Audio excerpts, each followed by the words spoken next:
Hello दोस्तों, एक बार फिर स्वागत है आपका हमारे चैनल पर। मेरा नाम है वरुण और हम बात कर रहे हैं मध्य प्रदेश की। तो मध्य प्रदेश का इतिहास देख रहे थे। जो आखिरी टॉपिक मध्य प्रदेश का बचा है और बहुत लंबा इतिहास है जैसा हमें पता है।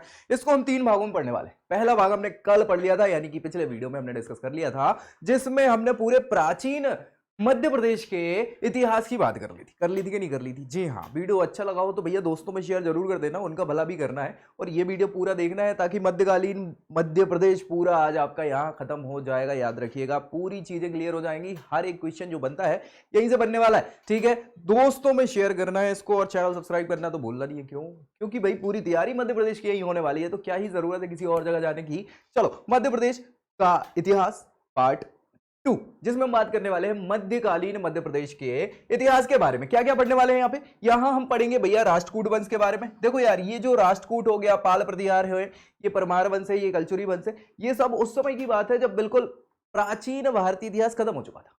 तो ये पूर्व मध्य काल माना जाता है, पूर्व मध्यकाल है ना। राष्ट्रकूट हो गया, पाल प्रतिहार, 300 सालों तक ये संघर्ष करते रहे कन्नौज को लेके। त्रिपक्षीय संघर्ष इसको कहा जाता है। तो वो पूरा समय, फिर उसके बाद पूरा हमें देखना परमार, कलचुरी, तोमर वंश हो गया, गोयल वंश हो गया, कच्छपा, बुंदेलखंड वाला जो कहलाता है ना, तो बुंदेला वंश, जिसको बुंदेल वंश भी कहते हैं, बुंदेला वंश है ये। ठीक है, बुंदेला वंश हो गया। और ये कच्छप घाट के बाद हम यहाँ पे बघेल वंश की बात करेंगे। फिर दिल्ली सल्तनत मध्य प्रदेश में आ जाएगी, ऑब्वियस सी बात है। फिर मुगल सल्तनत हो जाएगी, मराठा काल, होलकर, सिंधिया, इनकी बात कर लेंगे इसके साथ।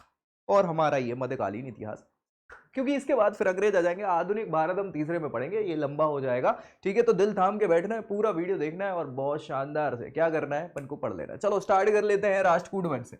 राष्ट्रकूट वंश जो है मध्य प्रदेश में। अभी यार राष्ट्रकूट वंश कहां से आ जाएगा अचानक से? आ जाएगा क्या? नहीं नहीं नहीं, ये भी क्या होंगे, सामंत होंगे किसी ना किसी के। बिल्कुल भैया, सामंत है। हमने पिछले वीडियो में डिस्कस किया था कि हो ये रहा था कुल मिला के कि भाई कोई शक्तिशाली शासक है, तो शक्तिशाली शासक क्या करेगा, अपने अंडर प्रसार कर लेगा, बहुत सारा प्रसार करेगा। तो उन जो उनके राज्य शासन है, प्रशासन है, अलग अलग इकाइयां हैं, उन इकाइयों में अलग अलग लोगों को नामांकित कर देगा। नामांकित करने का मतलब उसको वहां पर उसका हेड बना देगा उस जगह का। अब भैया ठीक है, ये सब हेड बने हुए हैं इनके, ये कहला रहे हैं सामंत। क्या कहला रहे हैं? ये सामंत कहला रहे हैं इनके। ठीक है, जो इनके अंडर काम कर रहे हैं, ये शक्तिशाली शासक है। ठीक है, लेकिन जब इस शासन का तख्ता पलट होता है, मतलब इनके बाद जो दूसरा शासक आता है, अगर वो शक्तिशाली है तब तो ये व्यवस्था चल रही है। लेकिन वहीं अगर मान लीजिए ये शक्तिशाली की जगह कोई शासक जो है वो कमजोर आ गया, या जो भैया उपयुक्त नहीं है। उपयुक्त नहीं का मतलब जो है कि ढंग का शासक नहीं। ठीक है, अब वो ढंग का शासक नहीं है, कमजोर शासक है, तो ये लोग शक्तिशाली होंगे, सामंत, ये खुद को स्वतंत्र घोषित कर देंगे और अपना साम्राज्य स्थापित कर देंगे। ये बात हमने पिछली क्लास में कर ली थी, पिछली वीडियो में डिस्कस कर ली, ऐसा ही हुआ। तो राष्ट्रकूट वंश से स्टार्ट कर ले भाई साहब। ये देखो राष्ट्रकूट, वैसे दक्षिण भारत में राष्ट्रकूट वंश चल रहा था, अच्छा खासा चल रहा था, बिल्कुल चल रहा था। ठीक है, ये देख पा रहे होंगे आप। प्रतिष्ठान इनकी राजधानी हुआ करती थी। प्रतिष्ठान आपको अगर हम बात करें तो गोदावरी नदी बहती है नासिक के पास, है ना, औरंगाबाद, है ना। तो भैया वहीं पे क्या है, प्रतिष्ठान पैडन पड़ता है, जो राष्ट्रकूटों की राजधानी हुआ करता था। फिर धीरे धीरे धीरे धीरे धीरे इनने साम्राज्य विस्तारित करा सारा। ये इनिशियली सामंत तो हुआ करते थे। तो चलिए देख लेते हैं।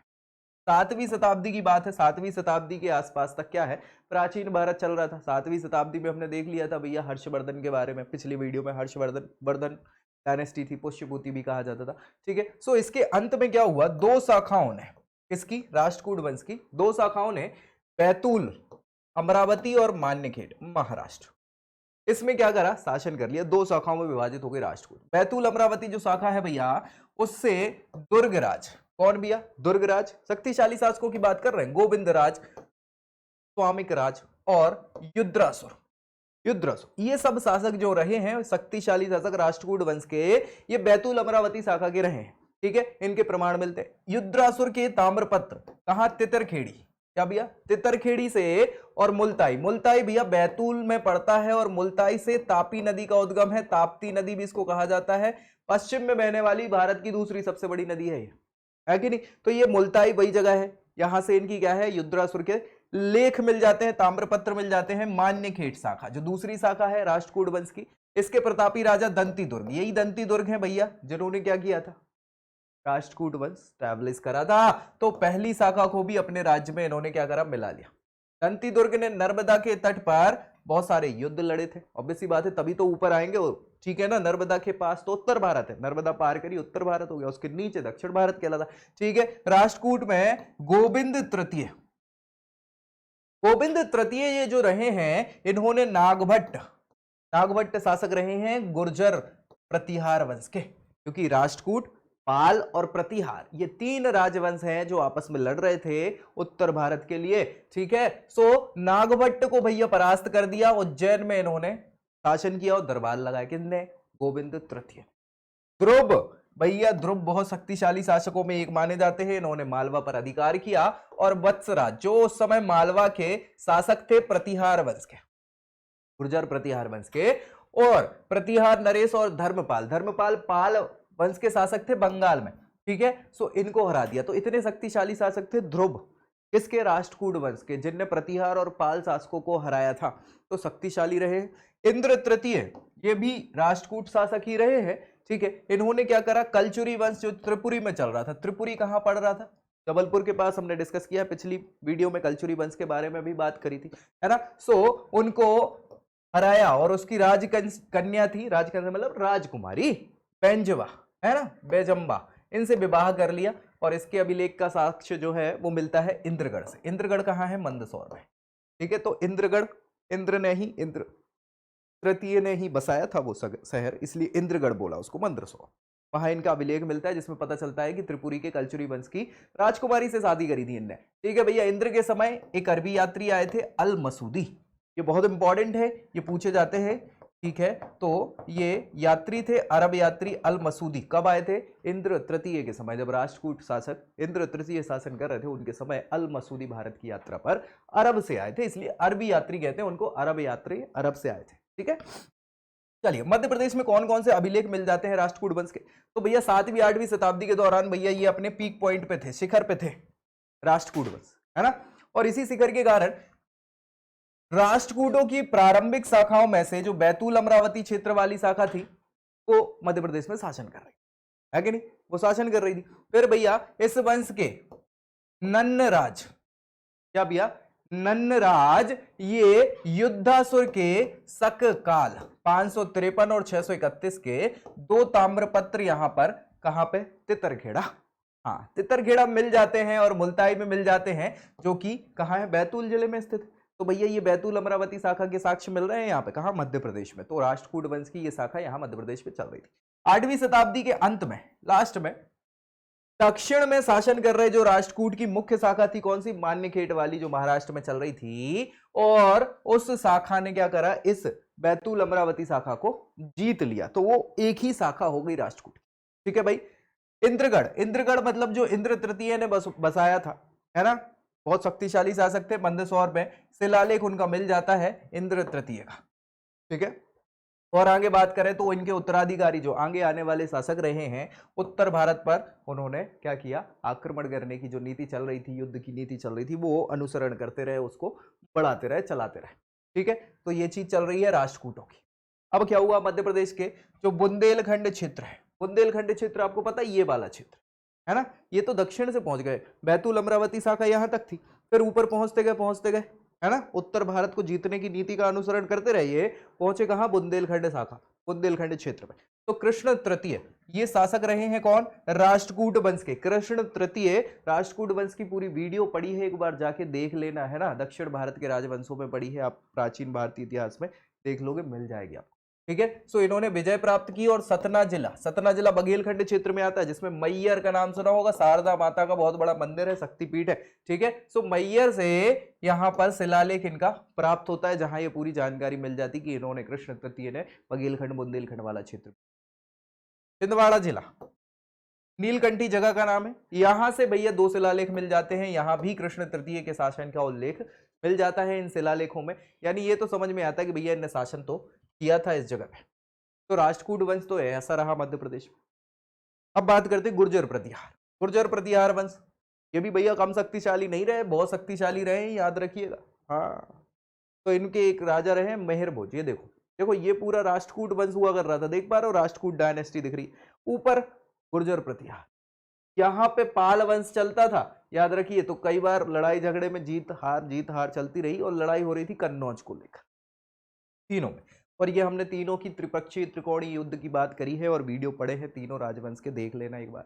चलो, तो राजस्थान, हरिश्चंद्र का नाम सुना होगा, राजा हरिश्चंद्र, है ना। हाँ, तो इस वंश की स्थापना किसने करी गुर्जर प्रतिहार में? हरिश्चंद्र ने करी। और नागभट्ट प्रथम इनके जो उत्तराधिकारी हुए हैं उनके समय तक ये उज्जैन में पहुंच गए, आगे तक शासन स्थापित कर लिया, राजस्थान से मालवा तक पहुंच गए, है ना, उज्जैन। इन्होंने अरबों के आक्रमण को विफल भी किया। इनने, नागभट्ट प्रथम ने, जब अरब आक्रमणकारी आ रहे थे भारत में तो उनके आक्रमण को विफल करा। ठीक है, वत्सराज, ये भैया बहुत शक्तिशाली शासक माने जाते हैं वत्सराज, इसके गुर्जर प्रतिहार वंश के शासक है वत्सराज। तो इन्होंने राज्य का विस्तार किया। राष्ट्रकूट शासक कृष्ण तृतीय, जिसकी अब भी अपन ने बात करी है, तो कृष्ण तृतीय और पाल नरेश थे धर्मपाल, ठीक है, और वत्सराज जो जिनकी हम बात करें, तो ये तीनों से ही, इन तीनों राजवंशों में क्या हुआ, युद्ध चालू हुआ, त्रिपक्षीय संघर्ष चालू हुआ, स्टार्ट हुआ। इससे वत्सराज, धर्मपाल और कृष्ण तृतीय, क्योंकि तीनों शक्तिशाली और तीनों को राज्य विस्तार करना है, तो अब तो सीमाएं एक दूसरे के आड़े आएंगी और लड़ाई होगी। तो वही लड़ाई चलती रही, याद रखिएगा। रामभद्र, वत्सराज के उत्तराधिकारी रामभद्र, उनके बेटे रहे मेहरभोज। ये भैया सबसे प्रतापी शासक कहलाते हैं, किसके? प्रतिहार वंश के। और इनकी एक वीडियो पड़ी हुई है, देख लीजिएगा चैनल पे जाके, पूरी चर्चा हमने उसमें करी है। तो मेहरभोज के समय एक यात्री आए थे, अरब यात्री सुलेमान। कौन आए थे? सुलेमान आए थे, अरब यात्री, इनके शासनकाल में भारत में यात्रा करने। मेहरभोज महत्वपूर्ण उपलब्धियां क्या है? इन्होंने बुंदेलखंड क्षेत्र जीत लिया। बुंदेलखंड क्षेत्र अभी हमने देखा था कि राष्ट्रकूट वंश में कृष्ण तृतीय ने जीता था ना। तो उसके बाद भैया मेहरभोज ने बुंदेलखंड तक शासन कर लिया। मेहरभोज को ध्रुव जो समझ रहे राष्ट्रकूट राजा थे, हाँ, वो बहुत शक्तिशाली थे। और कोकल जो कलचुरी राजवंश त्रिपुरी का चल रहा था, है ना, उनसे इनको पराजित होना पड़ा, तो आगे शक्ति विस्तार नहीं कर पाए। लेकिन इसके बाद महेंद्रपाल पहले, मेहरभोज के बाद शासक बने किसके? गुर्जर प्रतिहार वंश के। और ये ज्यादा शक्तिशाली तो नहीं थे, लेकिन ठीक है। राजेश्वर, ये राजेश्वर दरबारी कवि है, किसके? महेंद्र तृतीय के। ठीक है, इन्होंने कर्पूर मंजरी, हरविलास और बाल रामायण, साथ ही साथ भुवन कोश और काव्य मीमांसा, ये सारे के सारे ग्रंथों की रचना की। किसने? राजेश्वर। राजेश्वर किसके कवि थे? दरबारी कवि थे, महेंद्र के। ठीक है, कोई दिक्कत? बहुत शानदार। भोजरास के बाद महिपाल शासक बने, जिनका जिक्र अल मसूदी ने किया हुआ। अल मसूदी अपन ने देखा था कि भैया वो आए थे कि नहीं आए थे? इंद्र तृतीय के शासन काल में अल मसूदी भारत की यात्रा करने आए थे, अरब यात्री थे। तो इन अरब यात्री अल मसूदी ने क्या किया है? पूरा जिक्र किया है शासकों का। ठीक है, यहां पे राज्यपाल को विद्याधर जो थे, इन्होंने मरवा दिया। राज्यपाल प्रतिहार शासक हुआ कर रहे थे, और इसी समय क्या है, गौरी के आक्रमण हो रहे थे। किसके? गौरी के नहीं, गजनबी के। महमूद गजनबी से हार गए थे राज्यपाल। हार क्या गए थे? युद्ध ही नहीं हुआ था, भाग गए थे डर के मारे, और डर के मारे भाग गए थे। तो भैया ये यार, तुम राजपूत शासक हो भाई, तुम हार के भाग कैसे सकते हो? डर के कैसे भाग सकते हो? हार जाओ वो ठीक है, सर कटा सकते हैं, लेकिन सर झुका सकते नहीं। तो वही बात हुई यहाँ पे। विद्याधर को गुस्सा आई कि यार तुमने तो यार बेइज्जती करवा दी, भाग गए तुम, तो भाग खड़े हो भाई। तुम लड़के मर जाते तो हम तुम्हारे लिए मतलब रोते, या तुम्हारे लिए हम तुम में सम्मान की बात होती, लेकिन तुम भाग गए तो बस इन्हें मरवा दिया, खत्म बात। ठीक है, त्रिलोचन पाल इसके बाद शासक बन जाते गुर्जर प्रतिहार वंश के। हालांकि तब तक क्या है, चंदेलों का शासन हो चुका था। चंदेल वंश उस समय पीक पे चल रहा था, मध्य प्रदेश का ही था। ठीक है, इसमें यशपाल जो है गुर्जर प्रतिहार वंश के अंतिम शासक होते हैं। और वैसे भी कमजोर शासक आने लग गए थे, तो कोई मतलब। मेहरभोज सबसे शक्तिशाली शासक माने जाते हैं, कहाँ के? गुर्जर प्रतिहार वंश के। तो भैया उनका नाम चलता है, उनने तो एक समय था कि पूरा उत्तर भारत जीत लिया।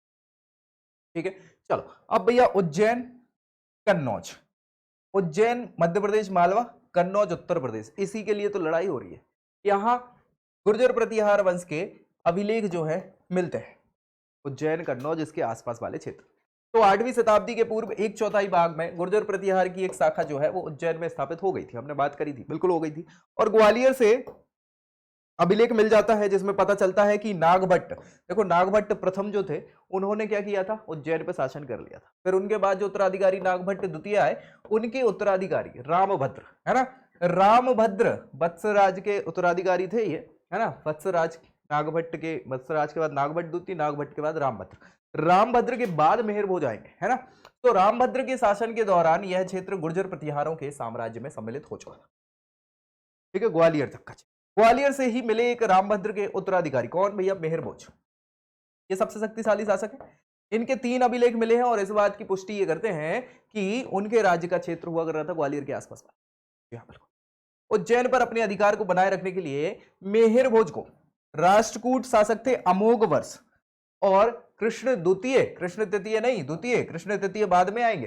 ठीक है, तो भैया अमोघ वर्ष अच्छे शक्तिशाली शासक थे राष्ट्रकूट वंश के, आपने बात करी उनकी। उसके बाद कृष्ण द्वितीय, इनसे युद्ध करना पड़ा, उन्होंने हराया है बाकायदा मेहर भोज को, मेहर भोज ने इनको हराया है। ठीक है, चलिए, गुना के पास वाला क्षेत्र जो है गुर्जर प्रतिहारों के साम्राज्य का भाग बना रहा और इसके जो संकेत है वो गुना में रखेतरा, क्या है, रखेतरा जगह है, वहां से विनायक पाल देव, ये इनका अभिलेख मिला हुआ है और यहां से जानकारी मिलती है कि गुना उना वाला क्षेत्र, देखो यार ये गुना उना वाला, गुना अशोकनगर वाला क्षेत्र अब राजस्थान वाला ही क्षेत्र है, राजस्थान से लगा हुआ क्षेत्र, तो ये पूरा क्षेत्र जो है वो जीता गया था। ठीक है, चलिए, कन्नौज के गुर्जर प्रतिहारों की मुख्य शाखा की बात करें तो जब ये एक्सपायर होगा, एक्सपायर मतलब इनका पतन हो गया, कन्नौज की शाखा से पाल वंश पहुंच गए थे वहां पे, पाल के बाद फिर राष्ट्रकूट का शासन आ गया, तो ये कमजोर होते चले गए, है ना। फिर बीच बीच में छोटे छोटे राजवंश आ गए, जैसे चंदेल वंश हो गए, कलचुरी वंश हो गए। ठीक है, सो ये 3 छोटी प्रतिहार शाखाएं बाद में विभाजित हुई, जो कहां कहां, गुना, शिवपुरी, गुना शिवपुरी वाला क्षेत्र यही है ना। इसके बाद जबलपुर, जबलपुर और दमोह वाला क्षेत्र, यहाँ पे शासन इनका होने लगा, किसका, प्रतिहार वंश का। अभिलेखों से ये जानकारी मिल जाती है कि चंदेरी के आसपास, खंडवा, कुरेठा, जबलपुर, दमोह वाला क्षेत्र भी है, इन सारे क्षेत्रों में इनके अभिलेख मिल जाते हैं, साक्ष्य मिल जाते हैं, जिनसे पता चलता है कि इनका शासन कुछ कुछ समय के लिए यहाँ चल रहा था, लास्ट, है ना। अब यहाँ मध्य प्रदेश का बहुत इंपॉर्टेंट है यार ये राजवंश, बुंदेलखंड क्षेत्र वाला रहा है ये चंदेल राजवंश। ठीक है, सो चंदेल वंश ये बहुत इंपॉर्टेंट है मध्य प्रदेश में।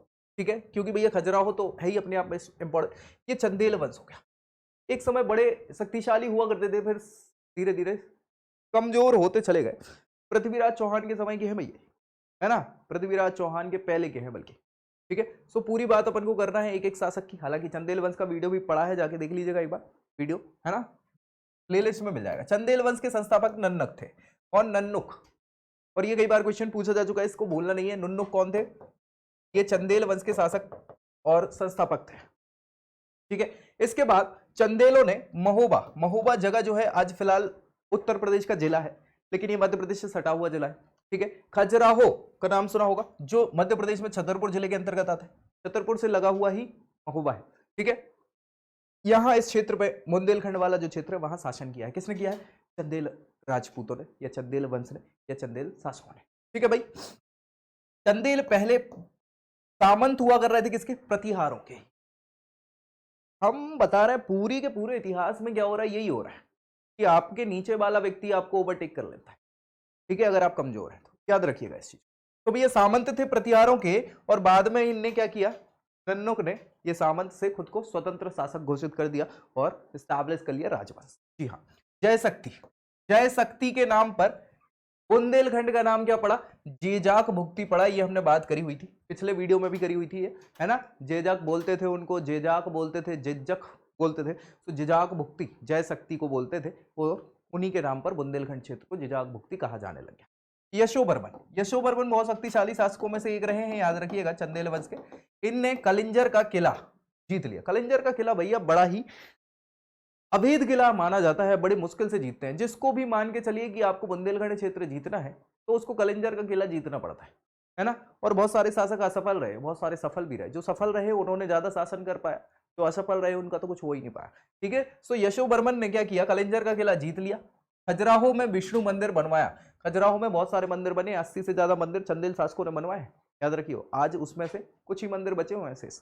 ठीक है, और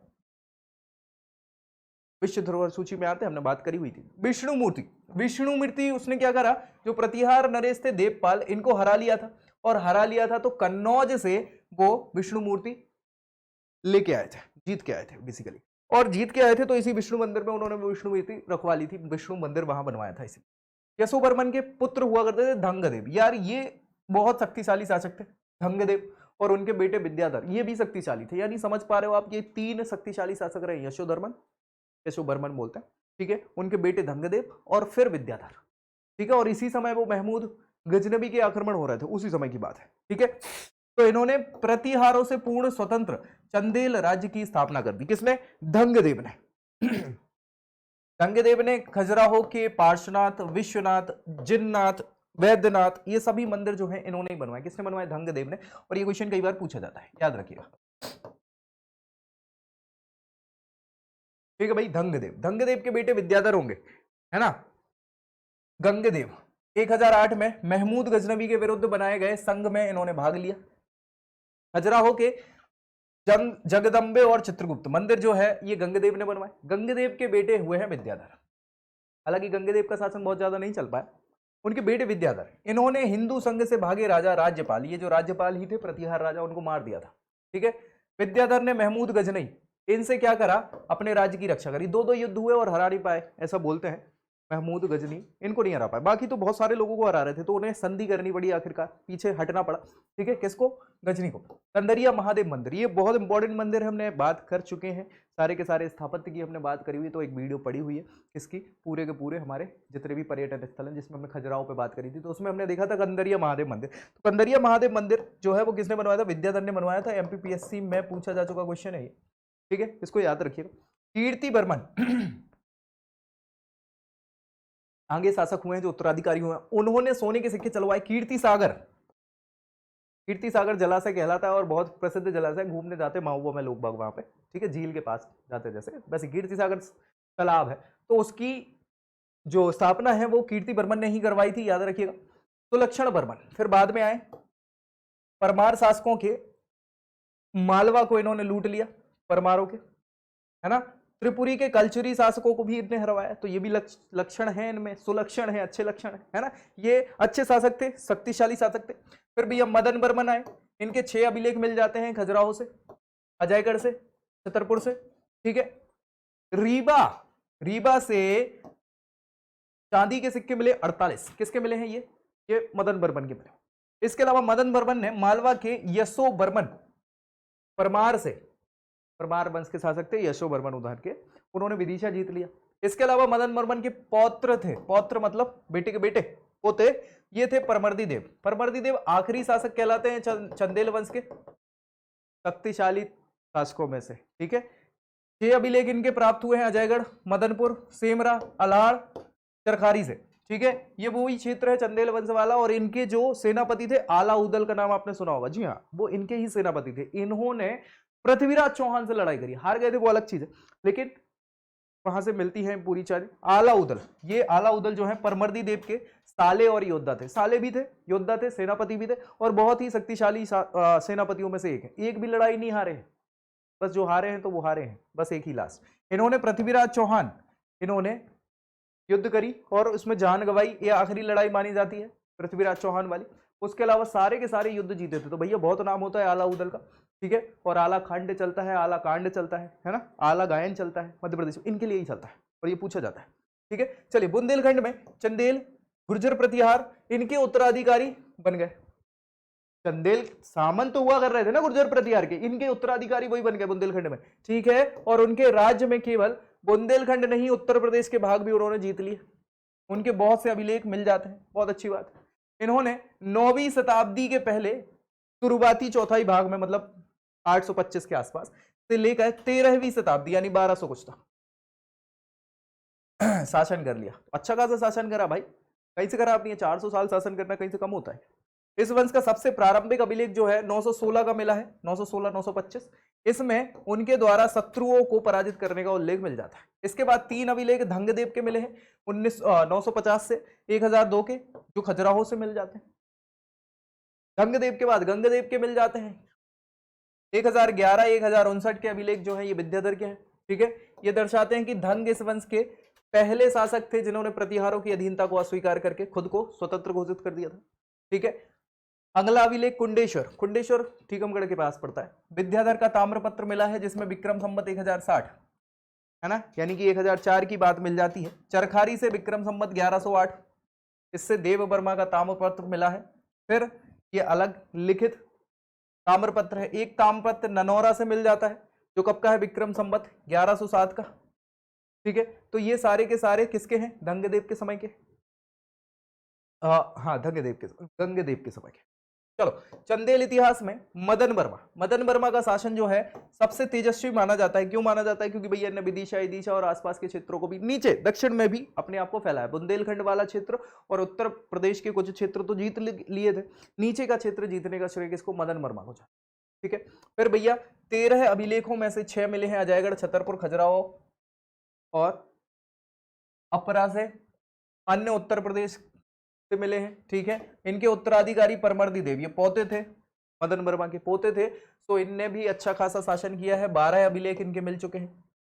मध्य प्रदेश में 7 मिल गए हैं, जिसमें अजयगढ़, आहाड़, चरखारी, मदनपुर, सेमरा, कुंडेश्वर और अन्य जो मिले हैं वो उत्तर प्रदेश से मिले हैं। त्रैलोक्य वर्मा, ये परमर्दी देव के बेटे हुआ करते थे, उनके बेटे। बचा ही नहीं ना फिर शासन। परमर्दी देव ऐसे शासक थे जो ठीक ठाक थे, उसके बाद भैया कोई ढंग का नहीं बचा, त्रैलोक्य वर्मा हो गया। 8 अभिलेख मिल जाते हैं इनके, इनमें 7 मध्य प्रदेश में रीवा, अजयगढ़, सागर, गर्रा, रामबन से मिल गए हैं। अगला शासक उनका बेटा वीर वर्मा हुआ, त्रैलोक्य वर्मा के बाद वीर वर्मा। इनके 10 टोटल मिले हैं, जिनमें से 8 मध्य प्रदेश में। ठीक है, वीर वर्मा का उत्तराधिकारी भोज वर्मा, इनके शासनकाल के 3 अभिलेख मिले हैं। फिर भैया कहाँ मिले हैं, अजयगढ़ से मिल गया है, ईश्वर मऊ से मिले हैं। इनसे ये पता चलता है कि इनका अधिकार राज्यों के साथ साथ डाहल मंडल पर भी हुआ करता था, है ना। इनके क्षेत्र के अलावा डाहल मंडल यानी नीचे पहुंच रहे हैं। डाहल मंडल मतलब बेसिकली छत्तीसगढ़ वाला पोर्शन है एक प्रकार से। ठीक है, चलिए, उत्तराधिकारी हुए हम्मीर वर्मा उनके। हम्मीर वर्मा के 3 अभिलेख अजयगढ़, चरखारी और बमनी से प्राप्त हुए, बमनी। ठीक है, चलिए, वीर वर्मा द्वितीय, वीर वर्मा का एक अभिलेख लड़वारी से मिलेगा। ठीक है, और क्षतिपूर्ण है। 14वीं शताब्दी के पहले दशक तक जिजाग भुक्ति जो चल रहा है, जिजाग भुक्ति यानी बुंदेलखंड वाला क्षेत्र, चंदेल वंश के साम्राज्य का पतन हो गया। कब, 14वीं शताब्दी के शुरुआती दौर। ठीक है, 1300 कुछ। तो भैया कहां से खराब है यार, 800 कुछ से स्टार्ट किया, 825 के आसपास से आपने स्टार्ट किया और 1300 तक चल रहे हो, तो कहां से खराब है, अच्छा खासा शासन। ठीक है, चलिए, परमार वंश, ये भैया ये मालवा वाला वंश है, याद रखिए, वो तो बुंदेलखंड का था चंदेल वंश, इधर का मालवा वाले क्षेत्र का परमार वंश है। ठीक है, तो चलो परमार वंश की बात कर ले भाई, इसमें राजा भोज का नाम मिलता है। ये पूरा का पूरा परमार वंश आप देख पा रहे हैं मध्य प्रदेश। ठीक है, चलो अब देखते हैं उपेंद्र कृष्ण राज, ये कौन है भैया, संस्थापक हैं किसके, परमार वंश के, उपेंद्र कृष्ण राज, जो प्रतिहारों और राष्ट्रकूट इन दोनों शासन जो चल रहे थे, बड़े बड़े साम्राज्य इनके अधीन काम कर रहे थे, सामंत हुआ कर रहे थे। कोई सामंत थे, इनने कमजोर शासक देखा, स्वतंत्र घोषित किया, बात खत्म। ठीक है, पहले स्वतंत्र शासक सिमुख हुए हैं। कौन हुए हैं, सिमुख, इनको श्रीहर्ष भी कहा जाता है, किसके, परमार वंश के, श्रीहर्ष या सिमुख। ठीक है, इसके बाद प्रसिद्ध राजा तो राजा भोज ही थे। राजा भोज का नाम आप सब जानते हैं, बहुत अच्छे से जानते हैं, इनकी वीडियो डली है, आप जाके देख सकते हैं, वैसे तो परमार वंश की भी डली है पूरी। ठीक है, चलिए, इन्होंने धारा नगरी को, जो आज धार कहलाती है, उस समय धारा नगरी कहलाती थी, उसको राजधानी बनाया। राजा भोज ने भोजताल बनवाया, भोपाल में जो बड़ी लेक है ना जो, तो उसको बोलते हैं भोजताल, जो भोपाल में बनवाई गई थी, किसके द्वारा, राजा भोज के द्वारा। हालांकि राजा भोज के द्वारा नहीं, उनके सेनापति के द्वारा बनवाई गई थी। ठीक है, सरस्वती मंदिर बहुत इंपॉर्टेंट है, ये धार में इन्होंने बनवाए हैं, ये शिक्षा का केंद्र हुआ करता था। ठीक है, भोजशाला इसी में बनी हुई है, सरस्वती मंदिर के पास भोजशाला, है ना। संस्कृत के बहुत बड़े ज्ञाता थे, कवि थे, कौन, राजा भोज। जी हाँ, उन्होंने समरांगण सूत्रधार, ये बहुत बड़ा शिल्प शास्त्र है, इसकी रचना करी हुई है। सरस्वती कंठाभरण, ये इनकी बहुत बड़ी रचना है।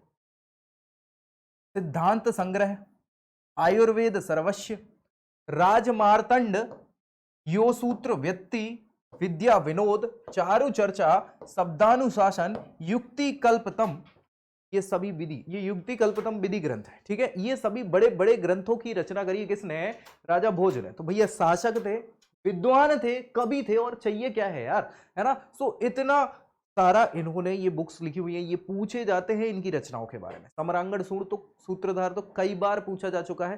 ठीक है, सरस्वती कंठावरण कई बार पूछा गया क्वेश्चन है, इसको भूलना नहीं है आपको। सिद्धांत संग्रह पूछा जा चुका है। ठीक है, चलिए आगे बात करें इनकी।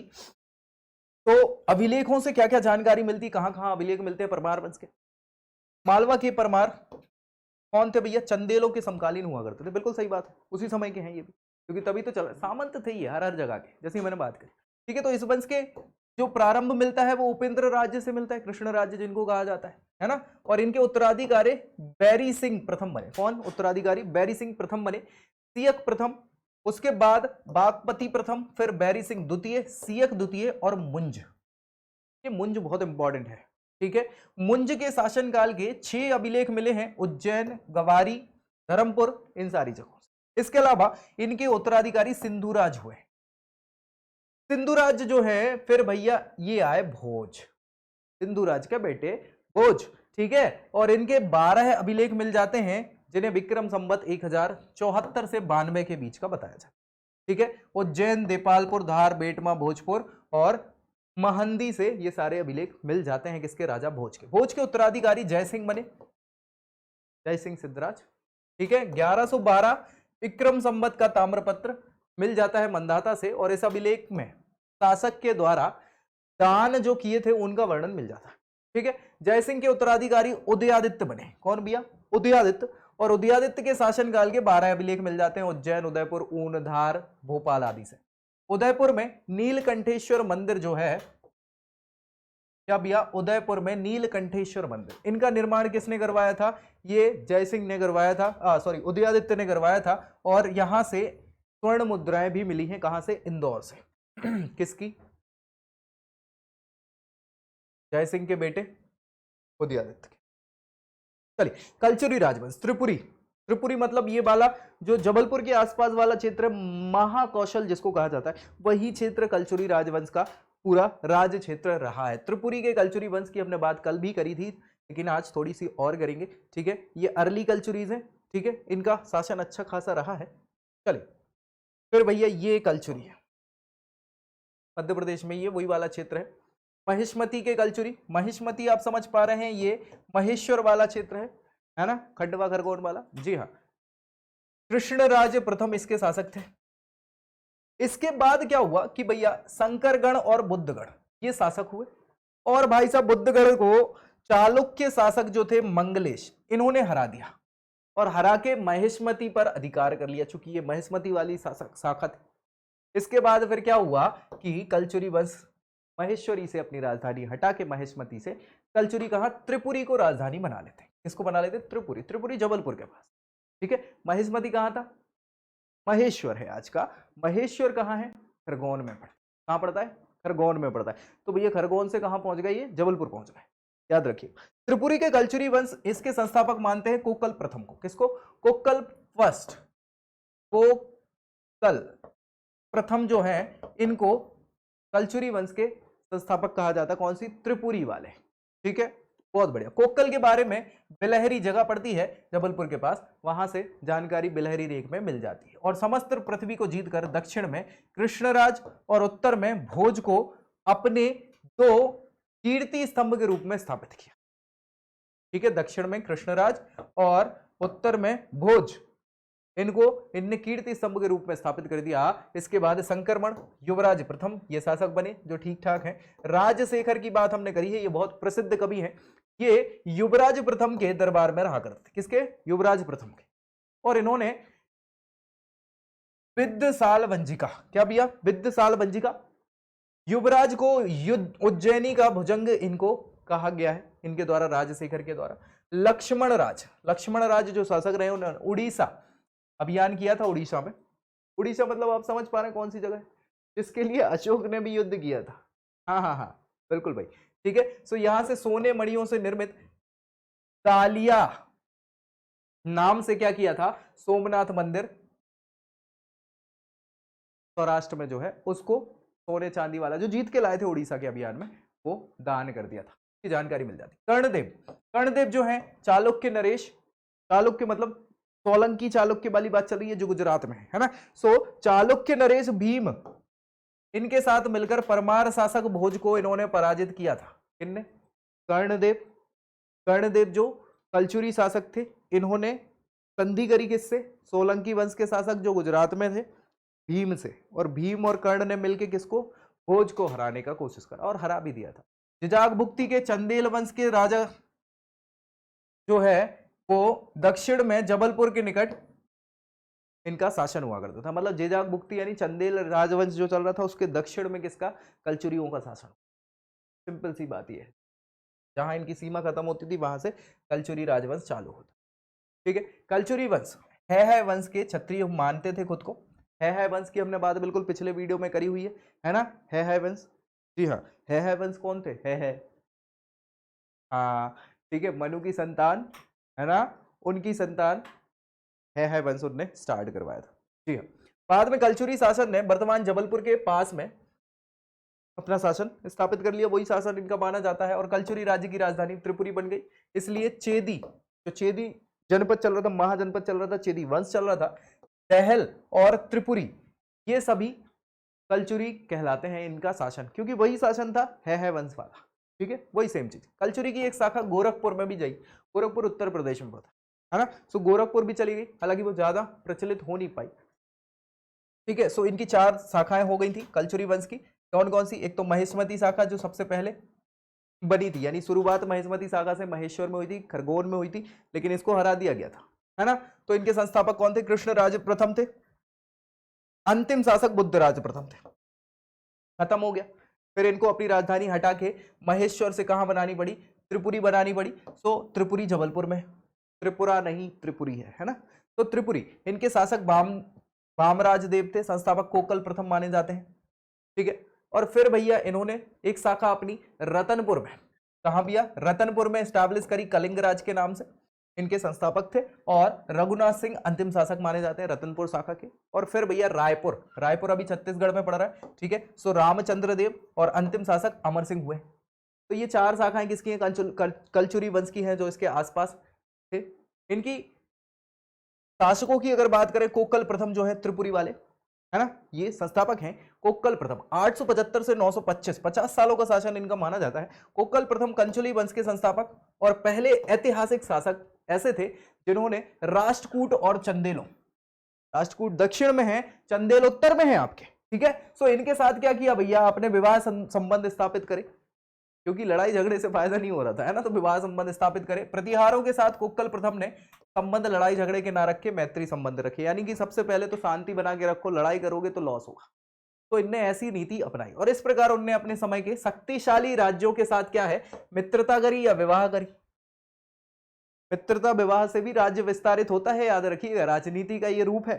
ठीक है, और अपने आप को शक्तिशाली बनाया, सुदृढ़ बनाया। कोकल प्रथम अपने समय के प्रसिद्ध योद्धाओं और विजेताओं में से एक माने जाते थे, तो इसीलिए लोग बाग भी इनको थोड़ा हल्के में लेते नहीं थे, मैत्री संबंध इनसे बना के रखते थे।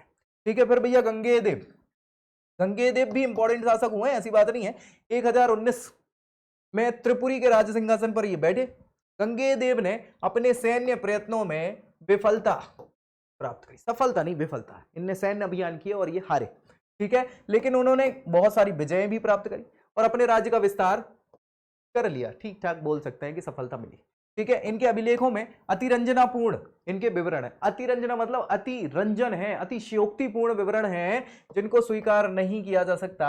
और यह माना गया है कि गंगेदेव ने कीर देश या फिर कांगड़ा घाटी तक उत्तर भारत में आक्रमण किए थे, और पूर्व में बनारस तक, प्रयाग तक अपने राज्य की सीमा बना ली थी। साथ ही साथ प्रयाग और बनारसी से भी आगे बढ़ने लग गए थे, अब जीत गए तो और आगे तक जीतेंगे। जी हाँ, बिल्कुल सही बात है। फिर अपनी सेना लेकर वे पूर्वी समुद्र तट तक पहुंच गए। पूर्वी समुद्र तट मतलब उड़ीसा तट, बहुत बढ़िया बात है, उड़ीसा को भी जीत लिया।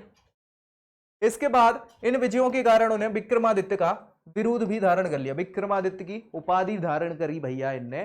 ठीक है, और पाल शासक कहां है, बंगाल में चल रहे थे, बंगाल ऊपर ही पड़ रहा है, उड़ीसा के ऊपर बंगाल चल रहा है, तो पूरा का पूरा पाल शासन से इनने क्या किया, उनकी बात ना मानते हुए अंग देश पर, अंग देश मतलब अंग, जो उस समय महाजनपदों में अंग महाजनपद एक हुआ करता था, जो अभी पाल शासकों के अधीन आ रहा था, वहां पर आक्रमण कर दिया और यह भी जीत लिया उन्होंने। ये सारे विवरण मिल रहे हैं भैया, हल्के में नहीं मिल रहे। गंगेदेव अपने आप में शक्तिशाली माने जाते हैं। फिर भैया लक्ष्मीकर्ण आए, गंगेदेव के उपरांत इनके बेटे हुए हैं लक्ष्मीकर्ण, इनका नाम है, या कर्णराज इनको कहा जाता है। ये सिंहासन पर बैठे पिता के जैसे वीर सैनिक और सहस्त्रों युद्धों के विजेता इनको भी माना जाता है। इनके काफी विस्तृत और महत्वपूर्ण विजय इनने करी। कलचुरी शक्ति का विकास इन्होंने ही करा है, गंगेदेव या फिर लक्ष्मी का। ठीक है भाई, चलिए कल्याणी अहिलवाड़, इनके शासकों से सहायता प्राप्त करके कर्ण ने परमार राजा भोज को क्या कर दिया, हरा दिया। और चंदेल जो इनके ऊपर थे, पाल जो उत्तर पश्चिम में इनकी सीमा पे आ रहे थे, इनसे भी लड़ाई करी और जीते। ठीक है, इनके अभिलेखों में बंगाल उत्तर प्रदेश में पाए जाते हैं। और यह सिद्ध है, क्या सिद्ध है, ये सिद्ध है भैया, जब इनके अभिलेख उधर मिल रहे हैं तो इनने वहां जीता होगा कि नहीं जीता होगा, अधिकार किया होगा उस जगह पे, बिल्कुल। ठीक है, कर्ण का राज्य गुजरात से लेके बंगाल और गंगा से महानदी तक फैला हुआ था, ऐसा माना जाता है। और भैया इनको कलिंगापति की उपाधि भी इन्होंने धारण करी। कर्ण यस कर्ण आ गया भैया 1703, तुरंत में नहीं आए। ठीक है, चलिए त्रिपुरी के सिंहासन पर 1703 के आसपास बैठे। बेंगी, उत्तर बिहार, इन जगहों पर इन्होंने आक्रमण करे। पिता के अंतिम दिनों में उसने क्या करा, काफी डवाडोल हो गई और इसी डवाडोल स्थिति में राज्य सिंहासन पर अधिकार कर लिया। इनके पापा की तबीयत खराब थी तो उसी समय विद्रोह करके इनने शासन हथिया लिया। लेकिन राज्य की इस गड़बड़ स्थिति का ध्यान नहीं दिया और यशकर्ण ने अपने पिता और पितामह यानी कि दादाजी के भांति लड़ाई झगड़ा जारी रखा। बहुत अच्छी बात है, पहले तो सफलता मिली लेकिन बाद में क्या हुआ, क्योंकि यार स्थिति खराब है यार। आपके पापा दादा ने क्या किया था, स्थिति देख के काम किया था। आप आंतरिक शांति बना के रखे थे, अपने आप को मजबूत करके रखे थे। अभी आपके घर की स्थिति खराब है, बहुत लड़ने जा रहा हो तो क्या ही मतलब है। तो ऐसी कंडीशन में क्या हुआ, बहुत सारे आक्रमण इनको झेलने पड़े और इनकी स्थिति खराब हो गई, खत्म है मामला। ठीक है भैया, इनके पिता आक्रमण साम्राज्यवादी नीति जो है इनसे क्षति पहुंची थी और सभी लोग इनसे लड़ाई का बदला लेने की सोचने लगे। किससे, यशकर्ण। तो पिताजी दादाजी के कर्म आप पे निकलेंगे। ठीक है, बहुत बढ़िया बात है। तो चालुक्यों ने इनके राज्य पर हमला किया सबसे पहले, बेंगी के चालुक्य। ठीक है, और जीत भी गए, बहुत बढ़िया। गहड़वाल वंश जो चल रहा है, गहड़वाल जयचंद का नाम सुना होगा आपने, उत्तर में चल रहे थे, कन्नौज के शासक थे ये। ठीक है, तो गहड़वाल ने गंगा के मैदान में लड़ाई करी और उससे भी इनको लॉस हुआ। चंदेलों ने वापस से बैक टू द पॉइंट, ठीक है, सो इन्होंने भी लड़ाई चालू कर। परमार भी आ गए भैया, यशकर्ण, इन्होंने खूब लूट लिया इनकी राजधानी को, यशकर्ण की, किसने, परमारों ने। बहुत बढ़िया, इन सब पराजयों से इनकी शक्ति कमजोर होती चली गई और अब क्या ही कर लोगे, प्रयाग वाराणसी वाला जो जीता गया था दादाजी के द्वारा वो भी हट गए। ठीक है, और हालत खराब। उत्तराधिकारी जो रहे हैं वो तो अब शक्तिशाली कैसे रहेंगे, आपके पास बचा ही कुछ नहीं है। ठीक है, या तो फिर से शक्तिशाली बनना पड़ेगा जिसमें समय लगता है लेकिन मौका ही नहीं मिलता है। तो यही हुआ और फिर उत्तराधिकारी आपके अयोग्य होते हैं जिसके कारण पतन निश्चित हो जाता है। तो यशकर्ण के उपरांत इनका पुत्र आया कर्ण, फिर वो सिंहासन पर बैठा, लेकिन अपने पिताजी के शासन काल में जो लड़ाइयां चल रही थी उसकी राजनीति ऐसी खराब थी कि स्थिति खराब होती चली जा रही थी, गिरती चली जा रही थी इनकी व्यवस्थाएं, और बस उसका ही कारण। कैसे रोकोगे भाई, नहीं रोक सकते, नहीं रोक पाए और बस रत्नपुरी में कलचुरी शाखा दक्षिणी कौशल में अपने आप को उन्हें आजादी दे दी। ठीक है, कर्ण ने मालवा नरेश उदयादित्य की पोती से विवाह करा और इसका नाम अलहना देवी रख दिया गया। कर्ण की मृत्यु के बाद अलहना देवी ने भेरघाट में वैद्यनाथ मंदिर और एक वैद्यनाथ मठ का निर्माण करवाया। गयागण अद्वितीय पुत्र जो है वो जय सिंह हुए, ये थोड़े बहुत प्रतापी शासक थे, बढ़िया है। त्रिपुरी के कलचुरियों की वंशावली क्या है, किस नरेश से आरंभ होती है, उसके बारे में अनुमान किया जाता है कि भैया शासक कौन थे, कोकल देव हुआ करते थे, कोकल प्रथम से स्टार्ट मानी जाती है। कोकल के वंशज कलसुरी कहलाते थे और कलचुरी है की एक शाखा थी जो बिल्कुल शुरुआती पौराणिक शाखा मानी जाती थी, जिसपे हमने पिछले वीडियो में डिस्कस किया था। ठीक है वंश ने रतनपुर, रायपुर, इनमें 10वीं शताब्दी में 18वीं शताब्दी तक शासन किया। जाजल्य देव के गुरु कौन थे, गोरखनाथ थे, गोरखपुर तक इन्होंने अपनी शाखा बनाई थी, हमने बात करी थी। विद्वानों का इन्होंने खूब प्रोत्साहन किया और उनका उत्साह बढ़ाया। राजशेखर बहुत बड़े विद्वान रहे जो इनके दरबार में हुआ करते थे। इनकी काव्य मीमांसा और कर्पूर मंजरी ये नाटक है, ये बहुत फेमस रहे हैं, याद रखिएगा, पूछा गया क्वेश्चन है। राजशेखर, कर्पूर मंजरी किसकी रचना है, राजशेखर। ठीक है, कलचुरी शासकों शैव धर्म को मानते थे, शिव जी को मानते थे। ठीक है, और उनने पूरे कुल ने शिव उपासक होने के कारण उनका ताम्रपत्र शुरुआत में ओम नमः शिवाय से शुरू होता था, याद रखिएगा। ठीक है, इसके अलावा है वंश के अंतिम काल के शासकों में योग्यता और इच्छा शक्ति, ये दोनों चीजें नहीं थी, इसलिए भैया खत्म हो गए। धीरे धीरे बिगड़ती चली गई स्थिति और अंत में 1741 ईस्वी में भोसले जो थे ये मराठाओं के अंतर्गत आते थे, सेनापति थे। उन्होंने क्या करा, भास्कर पंत थे ये भोसले सेनापति, इन्होंने है शासकों की शक्ति प्रतिष्ठा सब समाप्त कर दी। बहुत बढ़िया, और ये खत्म हो गए कलचुरी। ठीक है, फिर भैया मराठे आ जाएंगे, अभी अपन डिस्कस करेंगे, बिल्कुल वो थोड़े समय की बात करेंगे, आसपास अभी आ जाते हैं। महिष्मती की कलचुरी वंश की अगर बात करें तो जो शुरुआती कलचुरी वंश था वही था, प्राचीन राजधानी इनकी महिष्मती हुआ करती थी। 6ठी शताब्दी में इन्होंने अपने आप को खूब शक्तिशाली बना लिया था, लेकिन भैया कृष्णराज, शंकरगढ़, बुद्धराज, ये 3 प्रतापी शासक थे इस महिष्मती सागा के, और इनने महाराष्ट्र, गुजरात, इन सारी जगहों पर इनके अभिलेख मिल जाते हैं। ठीक है, फिर भैया दक्षिण के चालुक्यों ने क्या करा, इनकी महिष्मती शाखा को जीत लिया। महिष्मती शाखा क्या, राजधानी जीत ली, तो फिर इन्हें शिफ्ट होकर कलचुरी जाना पड़ा। फिर कलचुरी की बात तो अपन ने करी ली, है ना। तो ये पूरा का पूरा आपका कलचुरी वंश था। त्रिपुरी, इस शाखा की स्थापना बामराज ने करी थी, लेकिन भैया कोकल प्रथम माने जाते हैं, है ना। शंकरगढ़ प्रथम शासक बने, जिनके शासनकाल में 2 अभिलेख छोटी देवरी, सागर, इनसे मिले हैं, और इनके आधार पर उनके शासनकाल का समय क्या माना जाता है, 8वीं शताब्दी के आसपास। किसका भैया, किसका, बामराज, नहीं शंकरगढ़। ठीक है, चलो भैया तोमर वंश की बात कर लें, ये शक्तिशाली शासक है, गुजरात के ग्वालियर के आसपास वाला वंश है ये। फिर गोहिल वंश भी पढ़ना है, गोहिलगढ़। कच्छप घाट वंश भी है भैया, बहुत इंपॉर्टेंट, इन सब की बात करनी है। तीनों के तीनों राजवंश रहे हैं, अपनी अपनी स्थिति में मजबूत रहे हैं, और इतिहास में अच्छा खासा नाम इनका माना जाता है। देखो यार, ये पूरा का पूरा राजस्थान आप देख पा रहे हैं, जी हाँ, राजस्थान से मालवा वाले क्षेत्र में ये आप देख रहे हैं गोहिल वंश है। क्या है, गोहिल वंश है। इसके पास में आपको गुर्जर वंश मिल जाएगा, मतलब गुर्जर क्या, तोमर वंश मिल जाएगा। ठीक है, सो अपन सारी चीजें देखें, ये आप देखो तोमर वंश है, ग्वालियर के आसपास वाला क्षेत्र। ठीक है, ये तोमर वंश हो जाएगा। और इसके अलावा हम बात करेंगे कच्छप घाट की भी, 14वीं शताब्दी के आसपास। वीर सिंह बुंदेला का नाम सुना है आपने, हाँ, वीर सिंह देव, इन्होंने ग्वालियर में स्थापना करी थी। इसके बाद राजा सूरज सेन ग्वालियर का किला बहुत पहले बनवा चुके थे। ठीक है, इसे किलों का जिब्राल्टर कहा जाता है। मानसिंह इसके प्रतापी शासक माने जाते हैं तोमर वंश के, जिन्होंने सहस्त्र बाहु का मंदिर, जिसे अब सास बहू का मंदिर कहते हैं, गुजरी इनकी रानी थी, तो गुजरी रानी के लिए गुजरी महल बनवाया था। मानसिंह ने बहलोल लोधी, लोधी वंश चल रहा था, दिल्ली सल्तनत, है ना। सो बहलोल लोधी, सिकंदर लोधी और उनके बेटे इब्राहिम लोधी, इन तीनों से युद्ध किया, यानी मानसिंह शक्तिशाली शासक थे और बचे रहे। मानसिंह के पुत्र विक्रमादित्य, इनको हरा दिया इब्राहिम लोधी ने, और ग्वालियर को अपने कब्जे में कर लिया। तो तोमर वंश समाप्त। समझ पा रहे हो कि नहीं समझ पा रहे? जी हाँ, प्रतापी शासक मानसिंह ही रहे हैं। ठीक है, इनके बारे में हम बात करेंगे। गोहिल वंश की बात करें तो ये पूरा का पूरा राजस्थान से सटा हुआ क्षेत्र, ये जो दिख रहा है ना इधर का पश्चिमी, वो आपका गोहिल है। जीर्ण अभिलेख है जो मंदसौर में मिलता है, यहाँ पर विग्रहपाल गोहिल वंश के शासक थे, इनकी जानकारी मिल जाती है, बहुत ज्यादा जानकारी नहीं मिलती। बेसिकली ये गोहिल वंश जो है थोड़ा सा शासन था, मैक्सिमम शासन राजस्थान वाले क्षेत्र में हुआ करता।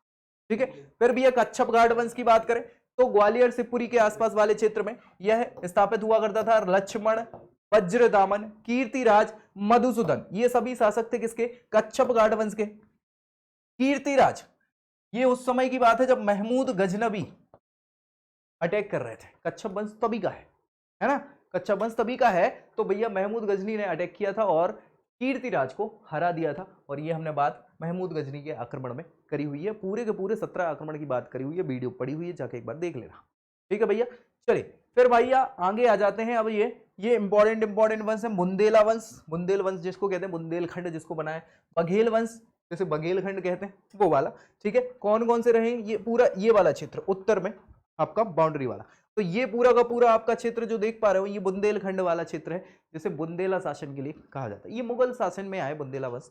ठीक है, फिर इसके आसपास वाला इस साइड का बघेलखंड क्षेत्र है जिसमें बघेल वंश चलता रहा, इस पे हम बात करेंगे। तो बुंदेला वंश कहलाता है। बुंदेला शासक थे सोहनपाल, क्या नाम है, सोहनपाल। इन्होंने खंगारों को पराजित किया, खंगार लोग हुआ कर रहे थे, खंगार जनजाति, तो खंगारों को पराजित करके बुंदेला राज्य स्थापित करा था। क्या करा था, बुंदेला राज्य स्थापित करा, किसने, सोहनपाल ने स्थापित करा था।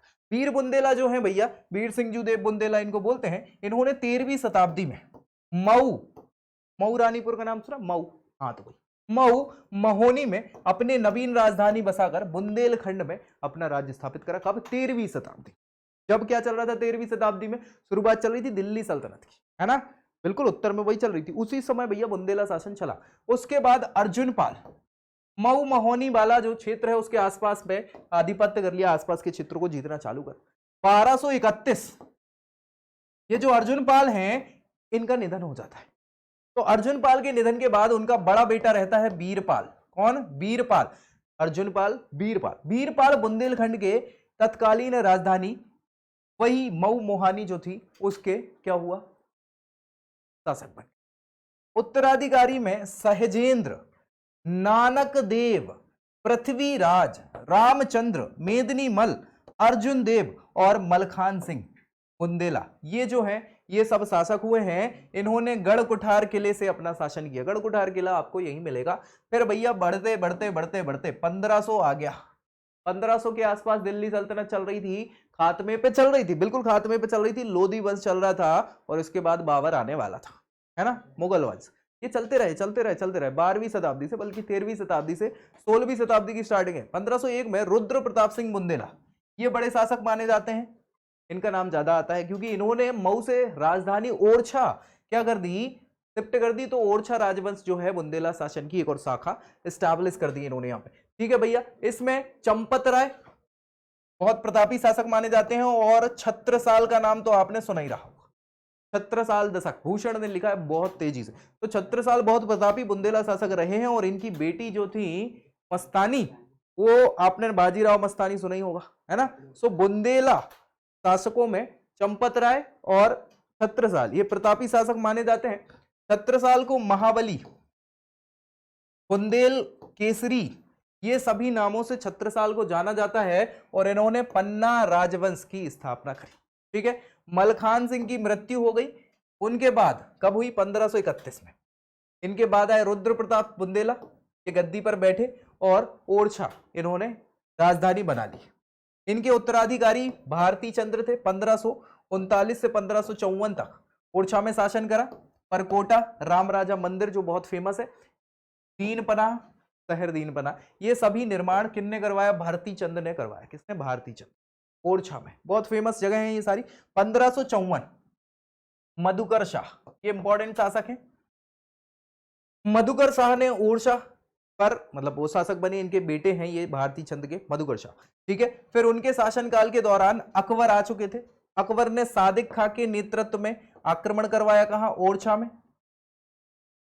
लेकिन मधुकर शाह परास्त हो गए। तो भैया अकबर की अधीनता क्या है इन्होंने स्वीकार कर ली। इनने मधुकर शाह ने। तो बस तब से भैया इनके मैत्रीपूर्ण संबंध मुगल साम्राज्य की अधीनता में चल रहे हैं। लेकिन फिर अकबर के बेटे जो थे जहांगीर थे ना, मधुकर शाह के बेटे, अब देखो मधुकर शाह के बेटे थे हरदौल, जिनको बोलते हैं वैसे हरेल देव बोलते हैं। ठीक है। सो इनकी मृत्यु हो जाती है इस युद्ध। मधुकर शाह की मृत्यु के बाद राम शाह बुंदेला ये शासक बन जाते हैं। और फिर भैया वीर सिंह ये इंपॉर्टेंट शासक है, इनको याद रखना है यहाँ पे। वीर सिंह देव इन्हें दतिया के उत्तर पश्चिम में बड़ौनी की जागीर मिल जाती है अकबर के समय में। अकबर के बेटे और वीर सिंह यानी जहांगीर और वीर सिंह इनकी बहुत अच्छी दोस्ती हुआ करती थी, बहुत बढ़िया दोस्त थे। तो वीर सिंह बुंदेला ने 1602, सलीम नाम सुना होगा ना, सलीम मतलब जहांगीर कोई बोल रहे हैं, जी हाँ। तो सलीम के कहने पर सराय बरार में अकबर के जो एक विशिष्ट मंत्री हुआ करते थे अबुल फजल, जी हाँ, अबुल फजल की हत्या कर दी। किसने? वीर सिंह बुंदेला ने। किसने बोला? सलीम ने बोला, यानी जहांगीर ने बोला। अच्छे मित्र थे, की बात मानी, 1602 में अबुल फजल को मार दिया।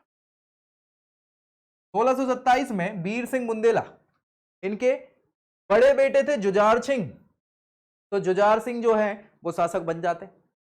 35 में इनकी हत्या हो जाती है और देवी सिंह बुंदेला ओरछा की गद्दी पे बैठ जाते।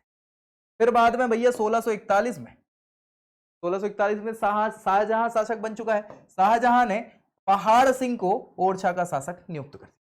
तो यही चीजें चल रही थी बुंदेला राजवंश में। बस वीर सिंह बुंदेला याद रखना है, अबुल फजल याद रखना है, जहांगीर याद रखना है, ओरछा याद रखना है। ठीक है। दतिया का किला भी इन्होंने वीर सिंह बुंदेला ने बनवाया था। जी हाँ। पहाड़ सिंह के पश्चात सुजान सिंह बुंदेला 1652 से 72, 20 सालों तक शासन करा। इंद्रमणि 72 से 75, 3 साल।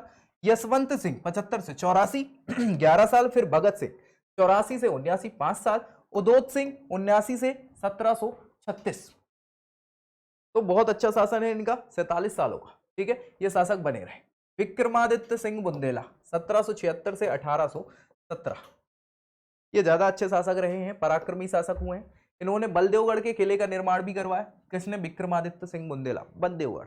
ठीक है, मराठाओं की शक्तियों से ये घबरा गए, डर गए, और 1783 में उन्होंने राजधानी ओरछा से टेहर, टेहर मतलब टेहरी बोलते हैं, टीकमगढ़ है ना, पुरानी टेहरी वहां जगह है। ठीक है, तो वहां टेहर में अपनी राजधानी ओरछा से स्टैब्लिश हटा के टीकमगढ़ कर ली। ठीक है, और अभी भी वहीं चलती है राजधानी, वहां पे पूरा किला है, सारा कुछ है। ठीक, बढ़िया। अब बघेल राज की बात कर लेते हैं। बुंदेलखंड के बाद, मतलब बुंदेला राजवंश के बाद बघेल राजा, बघेल वंश 1236 के आसपास ये भी वंश चल रहा था। 1225 में बुंदेलवाद चला, 1200 से 1800, तो अभी भी राजा महाराजा हैं वो, है ना, परिवार तो है एक्चुअली। बघेल राजा ये भी 1236 में चल रहे हैं। बघेल राज्य की स्थापना गुजरात से 2 बघेल भाई आए थे। कौन आए थे? बघेल भाई आए थे गुजरात से। तो क्या नाम था? बीशल देव और भीमल देव। बीशल देव, भीमल देव, बीशल देव, भीमल देव, याद रखना, 2 बघेल भाई हैं, इन्होंने ये स्थापना करी बघेल राजवंश की। बाद में बीशल देव अहलवाड़ वापस चले गए। अहलवाड़ गुजरात, राजस्थान और गुजरात की सीमा वाला क्षेत्र, जहां भाई अपने पिता की मृत्यु के बाद उनकी जगह पे शासन करने लग गए अहिलवाड़ में 1238 में, 2 साल बाद। ठीक है, सोलंकी राजा भीमदेव द्वितीय इनका प्रधानमंत्री बन गया। कौन भैया? बीशल देव। बीशल देव चरित्र का नाम सुना होगा, बहुत इंपॉर्टेंट है। फिर जो भीमल देव हैं, भीमल देव जो दूसरे भाई थे, उनके बेटे अनिकेत देव या अनिक देव भी इनको कहा जाता है, नानिंग देव भी कहा जाता है, इन्होंने गोहरा जागीर का विस्तार करा और छोटे राज्य के रूप में इन्होंने उसको स्थापित कर दिया। नानिंग देव के पुत्र बने बालन देव। कौन भैया? बालन देव, और यह उत्तराधिकारी बन जाते हैं। और फिर यहां से थोड़ा सा कंटिन्यूटी आपको मिल जाएगा। ठीक है, बालन देव के बेटे हुए बल्लार देव। कौन भैया? बल्लार देव 1353 से 89 इन्होंने शासन किया। महाराजाधिराज की पदवी धारण करी, जिसका मतलब होता है स्वतंत्र। बल्लार देव के पुत्र सिंहदेव थे। इन्होंने त्रिवेणी, त्रिवेणी यानी संगम कहलाता है प्रयाग, त्रिवेणी में जल समाधि ले ली। किनने? सिंहदेव ने, बल्लार देव के बेटे ने। अब इनके बल्लार देव के पोते हुए, है ना, बल्लार देव के बेटे तो ये हैं, इनके बेटे जो हैं ये बीरम देव हैं। कौन है भैया? बीरम देव। और बीरम देव इनके उत्तराधिकारी बन जाएंगे 1389 में। 1389 से 1438 तक 49 सालों तक शासन करा है इनने। अपने पिताजी से ज्यादा शक्तिशाली, महत्वाकांक्षी सब थे भैया ये। कौन? बीरम देव। बहुत बढ़िया।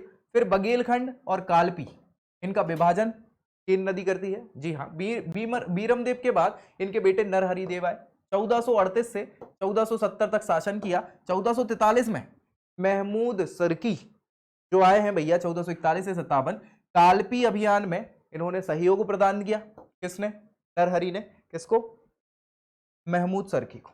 ठीक है, 15वीं शताब्दी में मुगल आ गए, बल्कि 16वीं शताब्दी में आए थे, लेकिन गोहरा की राजगद्दी पर वीर सिंह देव बघेल जो है वो बैठ जाते हैं 16वीं शताब्दी में। ठीक है, 1500 से 1535 के आसपास। 1526 में मुगल्स आए थे, है ना, बाबर। जी हाँ, 1539-40 में बघेल राजा वीर भानु, यहां से सुनना, देखो बघेल राजाओं का बहुत अच्छा इतिहास है। वीर भानु ने शेर शाह सूरी के विरुद्ध हुमायूं की सहायता करी थी, हुमायूं की। फिर भैया 1555 वीर भानु की मृत्यु हो जाती है। इनके बाद इनके बेटे आते हैं रामचंद्र देव। ये इंपॉर्टेंट है, बहुत याद रखिएगा। क्यों? अकबर के समय के हैं भैया ये। 1556 में अकबर भी राजा बनेगा, है ना। 1555 में ये बनते हैं रामचंद्र देव। ये बघेल राज्य के शासक थे। इन्हीं के दरबार में तानसेन भी रहते थे, बीरबल भी रहते थे, जो राज अभी जाएंगे कहां पे? अकबर के दरबार। 1555 से 1592 तक इन्होंने शासन करा। इनकी राजधानी बांधवगढ़ हुआ करती थी। अभी बांधवगढ़ के शेर देखो, आपने सुना ही तो होगा, है ना, बांधवगढ़ राष्ट्रीय उद्यान पे हमने बात करी। ये राजधानी हुआ करती थी बघेलखंड की, बांधवगढ़।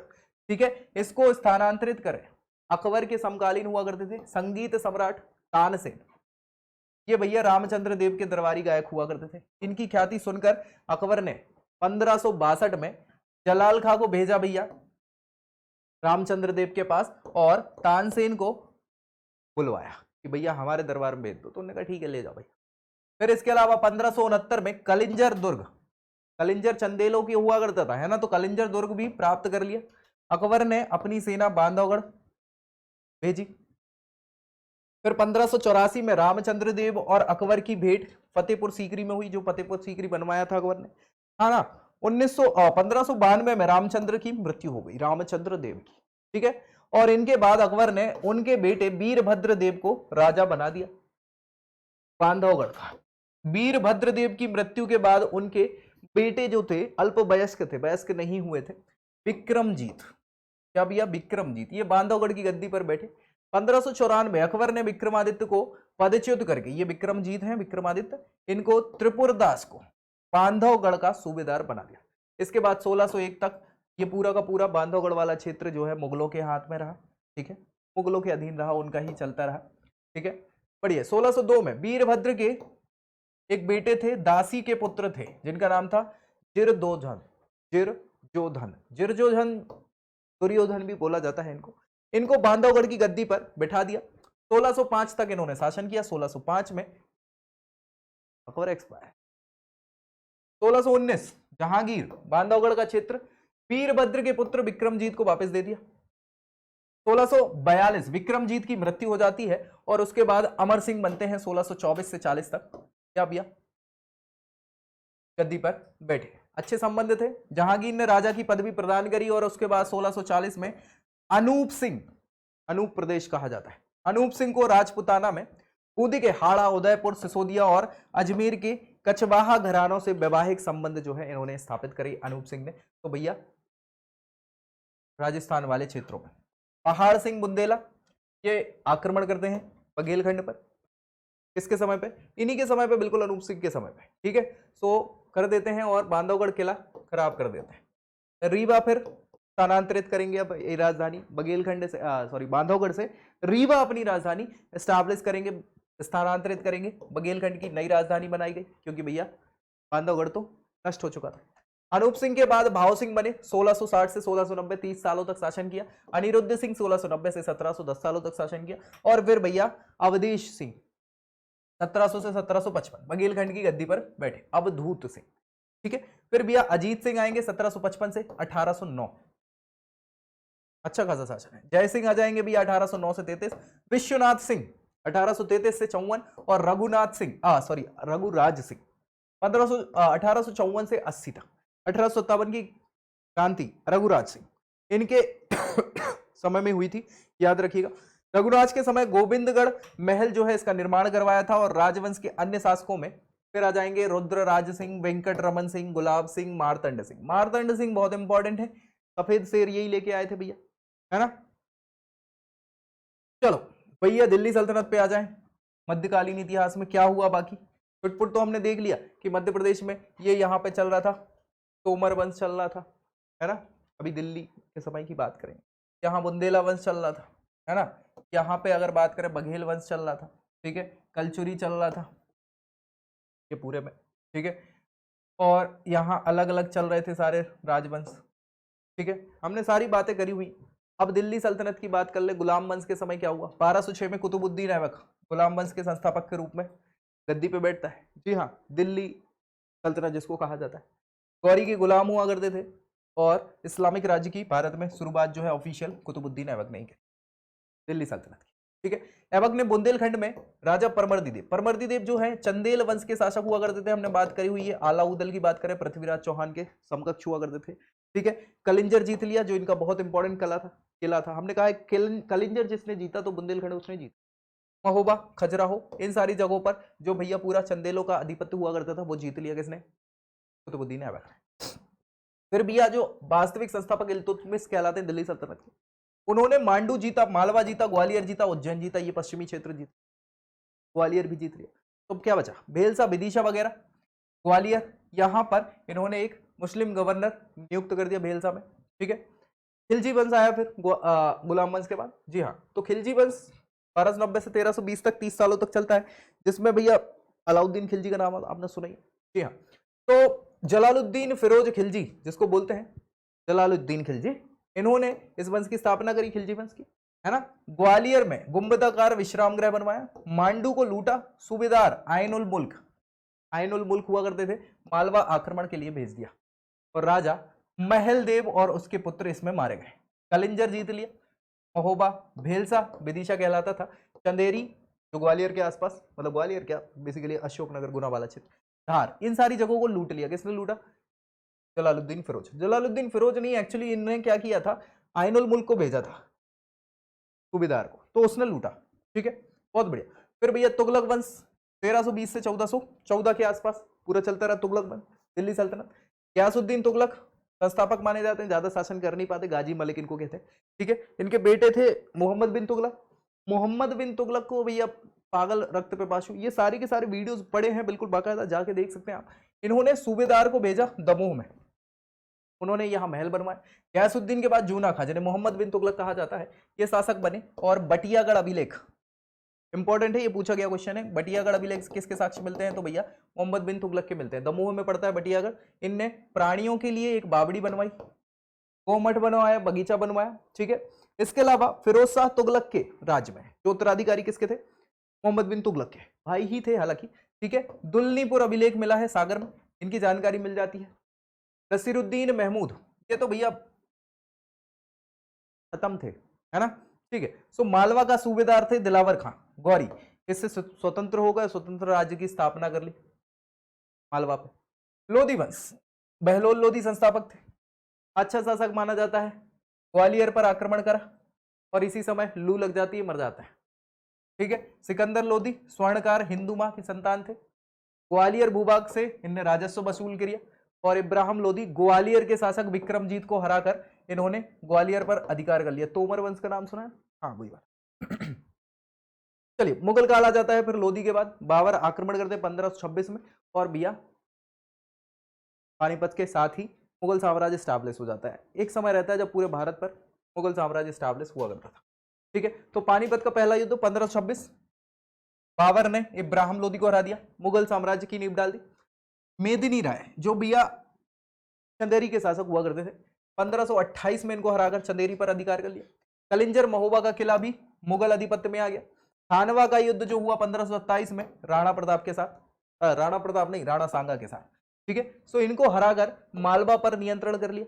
हुमायूं ने पुनः बहादुर शाह से मालवा छीना और कलिंजर पर भी अधिकार किया बाद में। चौसा का युद्ध हुआ जिसमें हार जाते हैं भैया शेरशाह सूरी से। कौन? हुमायूं, बहुत बुरी तरह हारते हैं। हुमायूं को परास्त कर दिया। मालवा और रायसेन पर अधिकार किसने कर लिया? शेरशाह सूरी ने। दूसरे फिर 1540 में तो हटा देते हैं। कलिंजर अभियान के बाद लौटते समय शेरशाह की मृत्यु हो गई, बम से खेल रहे थे, बम ने इनसे खेल लिया, फूट गए। ठीक है, तो ये निपट गए कलिंजर में। 1545 की बात है ये। अकबर फिर वापस आते हैं। हुमायूं आ ही पाते हैं साल भर बाद, फिर अकबर आ जाते हैं क्योंकि वो एक्सपायर हो जाते हैं। पानीपत का दूसरा युद्ध होता है जिसमें भैया बैरम खां जीत जाते हैं, मतलब अकबर जीत जाते हैं ऑफिशियल। मालवा के शासक थे बाज बहादुर। उस समय जब अकबर शासन कर रहे थे मुगल शासन, इन्होंने आक्रमण किया, बाज बहादुर को परास्त कर दिया। रूपमती जो रानी इनकी थी बाज बहादुर की, इन्होंने आत्महत्या कर ली। ठीक है, 1564 अकबर ने गोंडवाना पर विजय करी। हमने बात करी हुई थी, आसफका को भेजा था, रानी दुर्गावती की बात करी थी। ठीक है, सो रानी दुर्गावती ने अपने छोटे बेटे वीर नारायण सिंह, है ना, तो वीर नारायण शाह जो थे इसकी संरक्षिका बनी हुई थी, बेटी की संरक्षिका। बच्चा था, छोटा सा था, वो कहां से शासन करता? तो मां शासन करेगी। वहां पर मुगल सेना से युद्ध किया और अंततः वो भी वीरगति को प्राप्त हुए। रीवा के महाराज रामचंद्र की हमने बात अब भी करी हुई है, बघेल राजा थे। मुगल सेना ने इनको भी हरा दिया। खानदेश यानी बुरहानपुर की बात चल रही है, वहां आक्रमण किया और अकबर ने अंतिम विजय के रूप में असीरगढ़ का किला जो है, बहुत इंपॉर्टेंट है ये बुरहानपुर का किला, इसको जीत लिया। और ये पूछा जाता है, ये आखिरी विजय है, 1601 की बात चलती है। ठीक है, चले। शाहजहां के शासनकाल में वीर सिंह बुंदेला के पुत्र थे जुझार सिंह। जुझार सिंह पर शाहजहां ने आक्रमण किया, जुझार सिंह हार जाते हैं। गोंडवाना शासक थे प्रेम नारायण, इनके आक्रमण पर औरंगजेब ने जुझार सिंह को फिर से परास्त कर दिया। देवी सिंह ओरछा का शासक बने और औरंगजेब का इनसे युद्ध हुआ। औरंगजेब का जन्म दोहर में हुआ था। दोहर जो है उज्जैन में पड़ता है, मुमताज महल के पुत्र के रूप में हुआ था। हाँ बिल्कुल सही बात है। मुमताज महल की 14 संतानें हुआ करती थी और 14 में से 7 एक्सपायर हो गई थी, 7 बची थी। 7 में से 4 बेटे थे, 3 बेटियां थी। ठीक है, ये बेटे थे और ये बेटियां थी। ठीक है, इन 4 बेटों में से औरंगजेब बचे, 3 को औरंगजेब ने मार दिया। ठीक, बहुत बढ़िया। मराठा काल की बात कर ले। औरंगजेब के परास्त होने के बाद, परास्त मतलब जाने के बाद, औरंगजेब आखिरी शासक होता है मुगल सल्तनत का जो शक्तिशाली होता है। उसके बाद उत्तरवर्ती मुगल काल आ जाता है। सब खत्म, मुगल सेना मतलब मुगल साम्राज्य कमजोर पड़ता जाता है, लेकिन उस जगह पे मराठा साम्राज्य वृद्धि करता चला जाता है। ठीक है, सो मराठाओं की अगर बात करें तो यहाँ मध्य प्रदेश में मराठाओं का बहुत ज्यादा इतिहास रहा है। पेशवा बाजीराव की हमने बात करी है, वहां से शुरुआत मान लेते हैं। ये पूरा मराठा है, मराठा। ठीक है, सो पुणे में होते थे पेशवा। पहले मराठा छत्रपति सबसे हेड पद था, लेकिन फिर बाद में उसको हथिया लिया किसने? पेशवाओं ने। पेशवा फिर भैया आपस में लड़ाई होने लग गई, संघ में मराठा संघ बनाया गया, 5-5 अलग अलग राजवंशों का। तो जिसमें आपने नाम सुना ही होगा, है ना? एक तो सिंधिया का नाम सुना है आपने, सिंधिया हो गए, होलकर हो गए। ठीक है, इसके बाद भोसले हो गए, गायकवाड़ हो गए। ठीक है, पेशवा हो गए। ये पूरा गुट हुआ करता था, मराठा संघ कहलाता था। ठीक है, मुगल सम्राट थे फारुख शेर। फारुख शेर भैया बाद में आए कब? औरंगजेब की मृत्यु के बाद, है ना? हाँ भैया, हाँ बिल्कुल, औरंगजेब की मृत्यु के बाद आते हैं 1713 में। 1708 में औरंगजेब की मृत्यु हो जाती, 7 में। तो 7 से 12 जो है वो भैया शाह आलम जो होते हैं वो करते हैं। शाह आलम नहीं, आपके बहादुर शाह। ठीक है, बहादुर शाह करते हैं 1707 से 1712 तक। फिर थोड़ा अंतर कलह हो जाता है, फिर फारूक शेर होते हैं 1713 से 1719 तक चलते रहते हैं। ठीक है, सो इनके विरुद्ध सैयद बंधु हुआ कर रहे थे। इन्होंने मराठाओं से सहयोग मांगा, क्योंकि ये आंतरिक कलह चल रहा था मराठा मुगल्स में कि भैया इनको हटा के ये, तो सैयद ब्रदर ने मराठाओं से सहयोग मांगा कि भैया इनको हराना है। ठीक है, उनने सहयोग किया। खानदेश, खानदेश बुरहानपुर वाला क्षेत्र, गोंडवाना समूह, तो वो जीत लिया गया। और साहू, छत्रपति साहू को वो क्षेत्र सौंप दिए मराठाओं को। ठीक है, बहुत अच्छी बात है। 1722 में बाजीराव, 1720 से 1740 पेशवा रहते हैं बाजीराव प्रथम, ये शक्तिशाली थे। तो इन्होंने मालवा पर पहली बार आक्रमण किया मराठाओं की तरफ से। और भैया दूसरी बार 1724 में इस क्षेत्र में चौथ कर लिया करते थे मराठा लोग, जो अपनी संपत्ति का भाग होता था जो आपकी रक्षा के लिए होता। ठीक है, सो चौथ के लिए युद्ध किया। तीसरी बार 1728 में आक्रमण किया, तब भोपाल में निजामों को हराया। हैदराबाद के निजाम भोपाल तक आ गए थे, वहां बाजीराव ने हराया। तो भैया बाजीराव बहुत समझदार व्यक्ति थे। बाजीराव प्रथम और निजाम, इनके बीच 1738 में क्या हुआ? एक संधि हो गई जो दुरई की संधि कहलाती। क्या कहलाती? दुरई की संधि। और भैया इसमें पूरे मालवा और चंबल क्षेत्र, साथ ही साथ नर्मदा के बीच के भूमि भी पूरी किस पे अधिकार किसका हो गया? बाजीराव प्रथम का हो गया। ठीक है, ये मान गए कौन? निजाम मान गए कि ठीक है भैया आप रख लो, हमें कोई दिक्कत नहीं है। बस मुगल बादशाह मोहम्मद शाह ने इसको स्वीकार नहीं किया। निजाम ने तो कर लिया, मोहम्मद शाह ने नहीं किया। तो जयसिंह के सहयोग से 1741 को एक संधि हुई, जिसे मालवा जो है पूरा क्षेत्र पेशवा को दे दिया गया। अब पेशवा को दे दिया तो पहली बार मालवा पर मराठों का अधिकार हुआ। मराठा क्षेत्र पेशवा मराठा। 1728 छत्रसाल जो है बुंदेलखंड में अपना शासन कर रहे थे। अफगान शासक थे मोहम्मद शाह बंगल, ये अटैक कर रहे थे बुंदेलखंड में।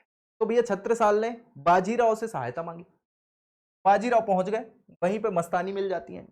ठीक है, सो फलस्वरूप 1729 में बुंदेलखंड का आधा भाग जो है कालपी, झांसी, सागर, हृदयनगर, ये सारी चीजें जीतने के बाद बाजीराव को दे दी जाती।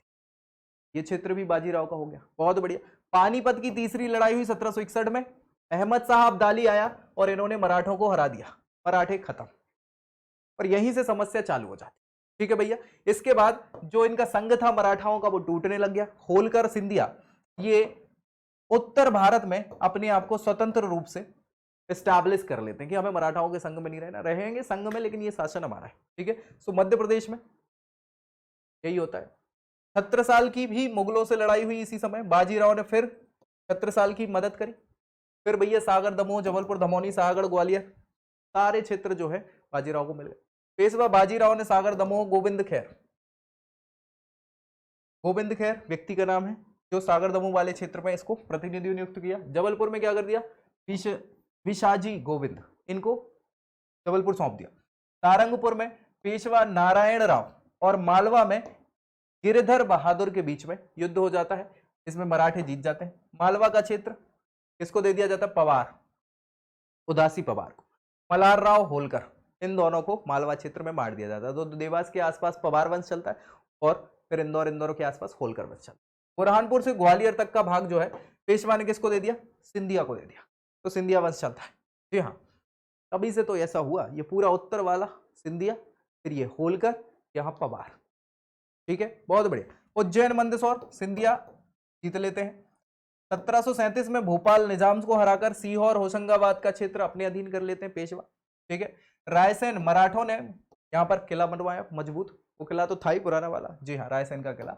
गढ़मंडला के जो गौड़ राजा है नरहरि शाह, इन्हें बाबा साहब मोरो और बापूजी नारायण, इन्होंने हरा दिया, तो गढ़मंडला वाला क्षेत्र भी मराठाओं के अधीन आ गया। अब क्या ही चाहिए भाई। लेकिन मध्य प्रदेश में होलकर और सिंधिया और पवार ये चल रहा है। तो चलो देख लेते हैं होलकर वंश। ये वाला क्षेत्र जो है होलकर वंश है, ये वाला मध्य प्रदेश में मालवा वाला क्षेत्र। ठीक है, चलो तो भैया मुगल साम्राज्य के बाद मालवा मराठाओं के अधीन आ गया, बिल्कुल सच्चाई है। और 1727 में मल्हार राव होलकर, कौन भैया, मल्हार राव होलकर, जो बाजीराव के समकक्ष हुआ करते थे, पेशवा के नीचे आते थे, सेनापति थे। इन्हें मालवा के 5 महलों की सनद प्राप्त हुई। सनद मतलब एक प्रकार से उनको दे दिया गया, उनके अधीन कर दिया गया पुरस्कार स्वरूप। ठीक है, 1729, 2 साल बाद है ना, होलकर और पवार ये 2 अलग अलग सेनापति हुआ करते थे, है ना। सनदों का निर्धारण कर दिया गया, इनके बीच में बांट दिया गया मालवा को। जी हाँ, तो अक्टूबर 1730 में, 1727 में मिला मल्हार राव होलकर को सनद 5 महल। फिर भैया पवार और इनमें लड़ाई हो गई, तो इनके बीच में कंफर्म किया, जिसको फाइनली 1730 में मल्हार राव होलकर ने मालवा के शासक के तौर पर भूमिका निभाई, अपनी शासक बन गए मालवा के 1730 में। कब बने, 1730, याद रखना, ये पूछा जाता है क्वेश्चन। तो मल्हार राव होलकर ने होलकर साम्राज्य स्थापित करा मध्य प्रदेश के मालवा में, और होलकर वंश की स्थापना कर दी। किसने, मल्हार राव होलकर ने, याद रखना। 1731, 1 साल बाद, मालवा 3 सरदारों में बढ़ गया, होलकर, पवार, सिंधिया। 1731, ठीक है, 1730 होलकरों को मिला मालवा, लेकिन फिर 3 में 1 साल बाद बट गया, होलकर, पवार और सिंधिया। ठीक है भाई, तो सिंधिया ऊपर चले जाएंगे। 1732, 1 साल बाद, मालवा में 5 मराठा राज्यों की नींव पड़ गई। 5 मराठा, मालवा छोटा नहीं होता था, बहुत बड़ा हुआ करता था। गुजरात से बिल्कुल लगता था, राजस्थान का क्षेत्र भी लगता था, मध्य प्रदेश का पश्चिमी क्षेत्र पूरा लगता था, महाराष्ट्र का क्षेत्र है ना, वो मालवा था। इसमें होलकर वंश बना इंदौर में। ठीक है, जीवाजी राव वंश जो है देवास में छोटी पाती। आनंद राव पवार वंश धार, सिंधिया को ग्वालियर, तो कोजीराव पवार देवास बड़ी पाती। ये छोटी पाती, बड़ी पाती, तो ये बाद में पवार वंश एक ही हो जाता है, ये पूरा जीवाजी राव पवार, आनंद राव, तो कोजीराव पवार, तो ये सारा पवार वंश एक, होलकर वंश एक, सिंधिया वंश एक, 3। ठीक है, 5। मल्हार राव की जो पत्नी थी होलकर साहब की, गौतमा बाई हुआ करती थी। फिर क्या हुआ, 1766, ये वह समय है जब मल्हार राव साहब एक्सपायर हो जाते हैं। इनकी मृत्यु हो जाती है कहां पे, आलमपुर में होती है, आलमपुर में इनकी मृत्यु हो जाती है। खांडे राव, इनका विवाह मानकोजी सिंधे मतलब सिंधिया जो राजवंश है वो पहले सिंधे कहलाते थे, इनकी पुत्री अहिल्याबाई से हुआ। किससे हुआ, खांडे राव का विवाह, ये सिंधे की पुत्री हुआ करती, सिंधिया वंश की अहिल्याबाई, जिनका नाम बहुत शुमार है होलकर वंश में, याद रखिएगा। इनसे खांडे राव का विवाह हुआ, लेकिन खांडे राव की मृत्यु जो है 1754 में ही हो गई। समझ पा रहे हो ना, देखो यार, 1766 में मल्हार राव, उनके बेटे हैं खांडे राव की शादी हो रही है किससे, अहिल्याबाई से। खांडे राव पहले एक्सपायर हो गए पापा के, है ना, 1754 में। कुंभेरी किले की लड़ाई में इनकी मृत्यु होती है, कहां, कुंभेरी किले में। तो अब भैया ये विधवा हो गई अहिल्याबाई, तो अहिल्याबाई ने अपने बेटे मालेराव, क्या नाम है, मालेराव, और बेटी थी मुक्ताबाई, इनको जन्म दिया। तो एक बेटा एक बेटी हुई अहिल्याबाई की, ठीक है। तो मालेराव छोटे हैं, मुक्ताबाई का विवाह कर दिया यशवंत फड़से से, और जो पुत्र है वह जन्म के समय पुत्र के जन्म के समय मुक्ताबाई का जो विवाह कर दिया था वो भी एक्सपायर, बेटी भी एक्सपायर हो गई। बेटा बचा है अभी, याद रखिएगा, मालेराव। मालेराव खंडेराव के जैसे थे, पापा के जैसे दुर्व्यसनी हुआ करते थे। 1767 में इनकी भी मृत्यु हो गई। मतलब आप समझ से पा रहे हो ना कि मृत्यु मृत्यु मृत्यु। बहुत बढ़िया। तब से अहिल्याबाई ने 1767 में ये पूरी कमान अपने हाथ में ली। ये महिला सशक्तिकरण है भैया, बहुत अच्छी शासिकाओं में नाम आता है उनका, याद रखिएगा, ठीक है। तुकोजी राव को बनाया सेनापति, ठीक है, और उनकी मृत्यु 1797 में हो जाती है तुकोजी राव की। अहिल्या माता ने देश भर में क्या क्या देवालय बनवाए, मंदिर, नदियों में घाट बनवाए, धर्मशालाएं बनवाई, तो खूब काम किए हैं लोक कल्याणकारी कार्य, इसलिए उनको बहुत ज्यादा मान्यता प्राप्त है, याद रखिएगा, बहुत अच्छी शासिकाओं में नाम आता है उनका, ठीक है। 13 अगस्त 1795, कब की बात है, 1795, 70 वर्ष की आयु में महेश्वर खरगोन में पड़ता है, याद रखिएगा, महेशमती जिसको पहले कहा जाता था, अहिल्याबाई ईश्वर चरणों में लीन हो गई, अलविदा कह गई 70 वर्ष की आयु में। फिर भैया काशीराव, यशवंतराव, ये अन्य शासक हुए अहिल्याबाई के बाद, काशीराव, यशवंतराव। अंतिम शासक हुए तुकोजी राव, तीसरे नंबर के। कौन भैया, तुकोजी राव थर्ड। इन्होंने भारत संघ में होलकर वंश का विलय कर लिया आजादी के समय, लेकिन होलकर वंश ने 200 वर्षों तक शासन किया है मालवा क्षेत्र पर, याद रखिएगा, ठीक है भैया। याद रखना है हमको, स्टार्टिंग कहां से हुई, मल्हार राव,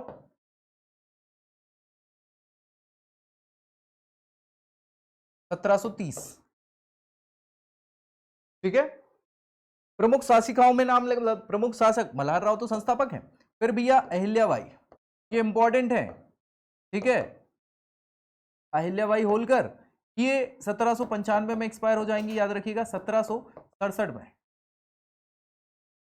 बल्कि 76 में लिख लो, है ना। इन्होंने शासन एस्टैब्लिश करा था 1767 में, ठीक है। शासन की बागडोर संभाली और 95 में एक्सपायर हो गई। इसके बाद आप देखेंगे अंतिम शासक है कौन, तुकोजी राव। तुकोजी राव तृतीय हैं, इन्होंने भारत संघ में विलय कर लिया, ठीक है, 1947। बहुत बढ़िया। 200 वर्षों तक शासन हुआ है होलकर वंश का। सिंधिया वंश भैया ये इंपॉर्टेंट है, बहुत इंपॉर्टेंट है, ये पूरा आप देख पा रहे होंगे, सिंधिया डायनेस्टी, हाँ, उत्तर भारत में, ठीक है, ग्वालियर वालियर वाला पूरा क्षेत्र। तो उसी समय राणोजी सिंधिया साहब जो है ये संस्थापक रहे हैं, जैसे मल्हार राव होलकर जो है होलकर वंश के संस्थापक माने जाते हैं, राणोजी सिंधिया साहब जो है ये सिंधिया वंश के संस्थापक माने जाते हैं। इन्होंने, पेशवा ने मालवा का एक भाग दिया था 1731 में, कब दिया था, 1731 में, 30 में मल्हार राव होलकर, 31 में राणोजी सिंधिया, ठीक है। 1745 राणोजी सिंधिया की मृत्यु हो जाती है, 31 से 45, 14 साल। 1761 जो तीसरा युद्ध होता है पानीपत का, इसमें मराठाओं की हार हो जाती है।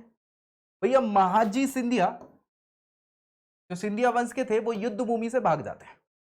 कौन, महाजी सिंधिया, उस समय पानीपत की तीसरी लड़ाई में ये सेनापति के रूप में भूमिका निभा रहे थे, ये भाई साहब भाग जाते हैं युद्ध से।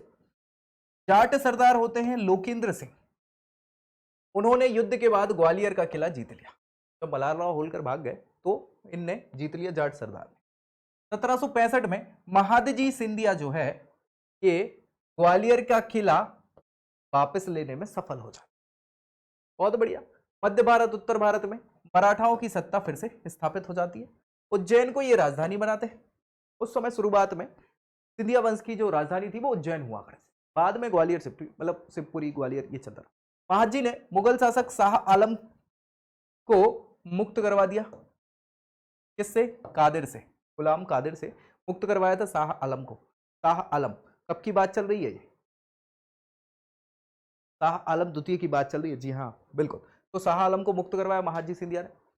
1794 पूना में महादजी सिंधिया का निधन हो जाता है। कब? 1794। 1795 में अहिल्याबाई होलकर का भी निधन हो जाता है ना। तो सिंधिया शक्तिशाली, होलकर शक्तिशाली, ये दो प्रतापी शासक जो हैं या शासिका हैं, ये इसी समय एक्सपायर हो रहा है। इनके बाद दौलतराव सिंधिया आते हैं। दौलतराव सिंधिया 1794 से 1827 तक इनका शासन रहता है, 33 सालों का। ये उत्तराधिकारी बनते हैं, ये राजधानी ग्वालियर शिफ्ट कर देते हैं। याद रखिएगा, ये क्वेश्चन पूछा जाता है कि उज्जैन से ग्वालियर राजधानी किसने बनाई? तो दौलतराव सिंधिया ने बनाई। संस्थापक कौन थे? राणोजी सिंधिया थे। ठीक है, याद रखिएगा ये। महादजी सिंधिया शक्तिशाली शासकों में से एक हुआ करते थे। ठीक है, चलिए 1827 दौलतराव सिंधिया जी का निधन हो गया। इसके बाद क्योंकि इनका कोई पुत्र हुआ नहीं करता था, तो उन्होंने क्या किया? जाखोजी सिंधिया, इन्होंने शासन किया। जखोजी की विधवा हुआ कर रही थी ताराबाई। ताराबाई का दत्तक पुत्र हुआ कर रहे थे जयाजी राव। क्या? जयाजी राव। और जयाजी राव अगले शासक होते हैं किसके बाद? जखोजी के बाद। फिर भी 1857 के समय विद्रोह हुआ था जो, तो विद्रोह के समय जो ग्वालियर के शासक थे वो कौन थे? जयाजी राव सिंधिया ही हुआ कर रहे थे। जयाजी राव सिंधिया ब्रिटिश सरकार का समर्थन करते हैं, याद रखिएगा, 1857। ठीक है भैया। रानी लक्ष्मीबाई इसमें युद्ध में बड़ी महत्वपूर्ण भूमिका निभाती हैं अंग्रेजों के विरुद्ध। ठीक है, 1886 जयाजी राव की मृत्यु। इनके बाद आए माधवराव और आए माधवराव आए और बिया इनकी मृत्यु 1925 में हुई। तब उनके बच्चे थे अल्पवयस्क 9 वर्षीय जीवाजी राव, ये शासक बने।